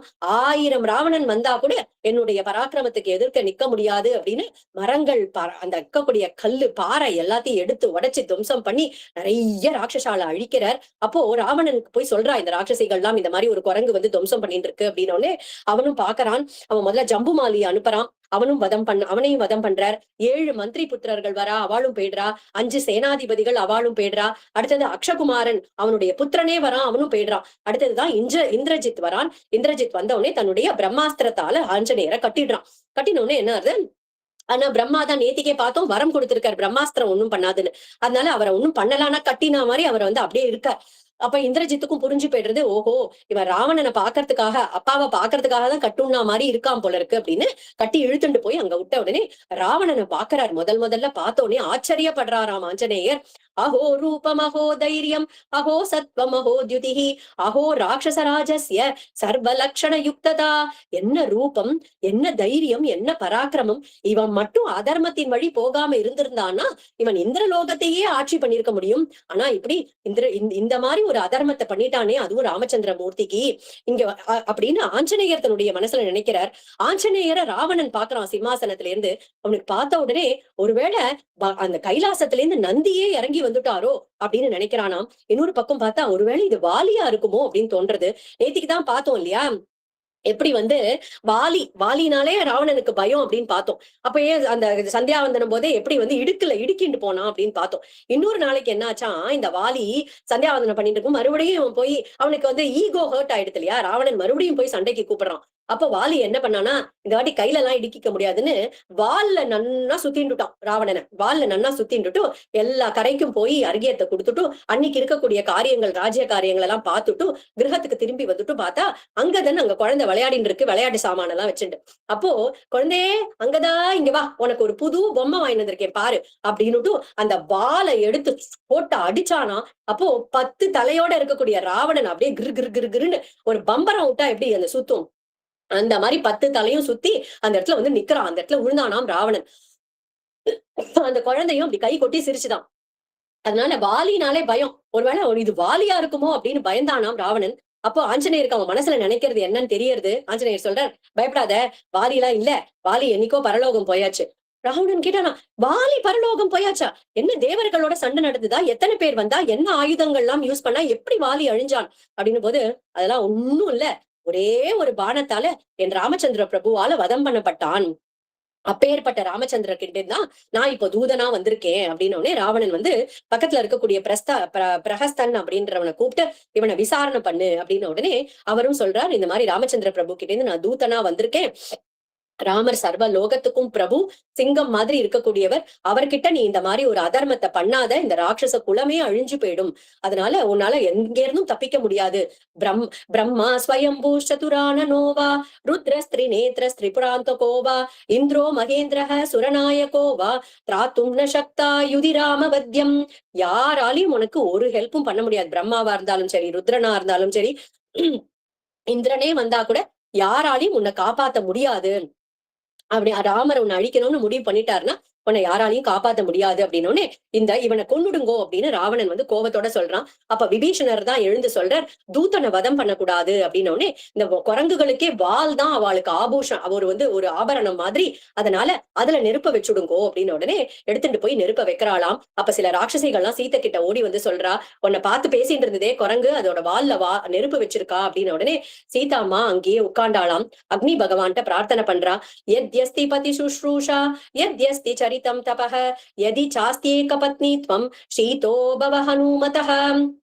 நான் என்னுடைய பத்திக்கு சிஸ்ரூஷ பண்ணது அப்படிங்கிறது சத்தியமா இருந்தா, நான் ஆச்சார அனுஷ்டானங்களை கடைபிடிச்சது அப்படிங்கிறது உண்மையா இருந்தா, நான் ஏகபத்னி என்னுடைய கணவன் கிட்டேயே மனசை செலுத்தி இருக்கக்கூடியவள் அப்படிங்கிறது உண்மையா இருந்தா, அக்னி பகவானே அந்த ஆஞ்சநேயரை தபிக்காதீங்கோ அப்படின்னு கேட்டுக்கிறாளாம். யதி கிஞ்சித் அனுக்ரோஷஸ்தஸ்ய மய்யஸ்தி தீமதஹ யதிவா பாக்யசேஷோ மே ஷீதோ பவ ஹனுமதஹ. எனக்கு கொஞ்சமாவது பாக்கியம் இருக்கும், ராமரோட சேர்றதுக்கு இன்னும் கொஞ்சம் லவலேஷம் பாக்கியம் இருக்கு அப்படின்னா அந்த ஆஞ்சநேயரை எதுவும் பண்ணாதீங்கோ அப்படின்னு அக்னிட்ட பிரார்த்திச்சுண்டா. யதிமாமிருத்த சம்பன்னாம் தத் சமாகமலாலசாம் ச விஜானாதி தர்மாத்மா ஷீதோ பவ ஹனுமதஹ.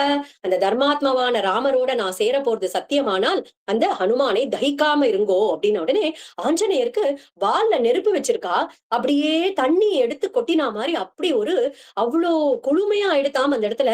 அவருக்கே ஆச்சரியமா இருக்கு, ஆஹா இது நம்ம சீதா பிராட்டியுடைய ஒரு தபசாலதான் இது நடக்கிறது. சரி, வந்த காரியத்துக்கு இப்ப நெருப்பு வச்சிருக்கிறதுக்கு பாதி லங்கையாவது அழிச்சுட்டு போயிடலாம் அப்படின்னு சொல்லிட்டு எல்லா இடத்துலயும் நெருப்பு வச்சார். எல்லாம் முடிச்சதுக்கு அப்புறம் தான் அவருக்கு தோன்றது, அடடா இப்படி பண்ணிட்டோமே, சீதைக்கு ஏதாவது ஆபத்து வந்திருக்குமோ அப்படின்னும் போது நிறைய சுப நிமித்தங்கள்லாம் ஏற்படுறதாம். சாரணர்கள்லாம் பேசிண்டே போறா, இப்படி லங்கையே பத்திண்டு எரியறது, ஆனா சீதாமா மட்டும் சௌக்கியமா இருக்கா அப்படிங்கிற வார்த்தை அவருடைய காதுல விழறது. ஓடி வர அசோகவனத்துக்கு அவள்கிட்ட உத்தரவை வாங்கின்னு திரும்பி போறார். அங்க வானரர்கள்லாம் காத்துட்டு இருக்கா. ஆஞ்சநேயரை பார்த்த உடனே கிலக்கிலா கிலக்கிலான்னு ஒரு சப்தம் போட்டுட்டு அப்படி சந்தோஷமா வந்து வரவேற்கிறாளாம். அங்கதன் விஷயத்தெல்லாம் கேட்டுட்டு சொல்றார், இனிமே ஒரு நிமிஷம் கூட தாமதிக்க வேண்டாம், நம்மளே போய் அந்த ராட்சசனை வதம் பண்ணி சீதாமாவோட நம்ம வருவோம் அப்படின்னு உடனே ஜாம்பவான் சொல்றார், குழந்தை அவசரப்படாத, முதல்ல ராமன் கிட்ட போய் நம்ம இதெல்லாத்தையும் சொல்லுவோம், அவர் சொல்றபடி நடப்போம் அப்படின்னு உடனே எல்லாரும் வரா. அதுக்கு நடுவுல பார்த்தா மதுவனம் அப்படின்னு ஒண்ணு அங்க இருக்கு. அந்த மதுவனம் என்னன்னா சுக்ரீவனுக்கு ரொம்ப பிடிச்ச அந்த மதுவனம். அத வந்து ததிமுகன் அப்படின்னு ஒருத்தர் வந்து பாதுகாத்துன்னு இருக்கார். ஆனா இந்த அங்கதன் தலைமையில வந்திருக்கக்கூடிய வானரர்கள்லாம் இவ்வளவு பெரிய காரியத்தை சாதிச்சுன்னு வந்திருக்கா இல்லையா? அதனால அங்கதன் சொல்றார், உங்களுக்கு எவ்வளவு வேணுமோ இந்த மதுவனத்துக்கு போய் தேனை எடுத்து குடிங்கோ அப்படின்னு எல்லாம் போய் துவம்சம் பண்றது, அப்படி குழங்கு சேஷ்டன்ற மாதிரி அங்க பண்றது. அப்போ எல்லாரும் வந்து அந்த ததிமுகன் வந்து தடுத்து நிறுத்த ததிமுகனையும் போட்டு அடி அடி நடிச்சு விடுறான். உடனே ததிமுகன் என்ன பண்றான், சுக்ரீவன் எங்க இருக்காரோ அங்க ஓடி வந்து சுக்ரீவன் கால்ல விழுந்து நமஸ்காரம் பண்ணோடனே சுக்ரீவன் என்ன சொன்னாராம் லக்ஷ்மணரை பார்த்து, नाम नादधिमुखो नाम हरिः प्रख्यात विक्रमः दृष्टा सीता महाबाहो सौमित्रे पश्य तत्वतः. சௌமித்ரே, ஏ சுமித்ரா நந்தனா, சீதைய பார்த்தாச்சு. லக்ஷ்மணருக்கு ஒண்ணுமே புரியல. யாரோ ஒரு வானரன் வாரான், அவன் அடிச்சு புரண்டு ரத்த வெள்ளத்துல வந்திருக்கான். அவன் வந்து கீழே விழுந்து உன் கால்ல விழுந்து மதுவனம் போயிடுத்துன்னு சொல்றான், நீ சீதைய பார்த்தாச்சுன்னு சொல்ற, எனக்கு ஒண்ணும் புரியலையே அப்படின்னே. கண்டிப்பா இது அங்கதன் தலைமையில பெயர்க்கக்கூடிய வானரர்களா மதுவனத்தை அழிச்சுட்டு இருக்காளாம். அது எத்தனை பிரியமானது அப்படின்னு அங்கதனுக்கு நன்னா தெரியும். அப்படி ஒரு காரியத்தை அவன் பண்றான் அப்படின்னா நான் கொடுத்த காரியத்தை சாதிச்சுட்டு வந்திருக்கான், கண்டிப்பா சீதைய பார்த்தாச்சு, அந்த காரியத்தையும் ஆஞ்சநேயர் தான் கண்டிப்பா பண்ணிருக்கணும் அப்படின்னு கர்ணசுகாம் வாணி. ராமனுடைய காதுல அது அப்படியே அப்படியே தேன் வாக்குற மாதிரி இருந்துதாம். அப்படி கர்ணத்துக்கு அப்படி காதுகளுக்கு சுகமா இருந்துதாம். அப்போ அதுக்குள்ள வந்துடுறா. வானரர்கள்லாம் போய் கூட்டிட்டு வானோடனே அந்த வானரர்கள்லாம் அங்கதனை முன்னிட்டு வந்தாலாம். ஆஞ்சநேயர் வந்துட்டு சொல்ற, நியதாம் அக்ஷதாம் தேவி ராகவாய நிவேதயத்து. கண்டேன் சீதையை. ஏன்னா சீதா அப்படின்னு ஆரம்பிச்சா கூட ராமனுடைய மனசு பதைக்கும் இல்லையா? சீதைய பார்த்தானா பார்க்கலையா, சீதை உயிரோடு இருக்காளா இல்லையான்னு அந்த ஒரு ஒரு ஒரு மைக்ரோ செகண்டுக்கு கூட ராமருக்கு ஒரு கஷ்டத்தை கொடுக்க கூடாதுன்னு கண்டேன் சீதையை அப்படின்னு காலில் விழுந்து நமஸ்காரம் பண்ணினாராம் ஆஞ்சநேயர் அந்த இடத்துல. அப்புறம் ஆஞ்சநேயர் வந்து அந்த சூடாமணியை எடுத்து ராமர் கிட்ட கொடுக்குற. ராமர் அந்த சூடாமணி அப்படியே கண்ணுல அப்படியே கண்ணீர் ததும்பறது பாக்குறாராம். பார்த்துட்டு லக்ஷ்மணர் கிட்ட சொல்றார், இந்த சூடாமணிய சீதையுடைய தலைய அலங்காரம் பண்ணியே நான் பார்த்திருக்கேன் லக்ஷ்மணா. இன்னைக்கு இந்த சூடாமணியை தனியா பார்க்க வேண்டிய ஒரு நிலைமை வந்துடுத்து. சிரம் ஜீவதி வைதேகி எதிமாசம் தரிஷ்யதி. அவ ஒரு மாசம் நான் இருப்பேன், ஒரு மாசம் தான் உயிரோட இருப்பேன்னு சொல்லியிருக்கா. அவள் நன்னா சௌக்கியமா இருக்கட்டும். ஏன்னா ஒரு மாசம் அவளால உயிரோட இருக்க முடியும், என்னால இனிமே ஒரு க்ஷணம் கூட இந்த இடத்துல நிக்க முடியாது, நம்ம இப்பவே கிளம்பணும்.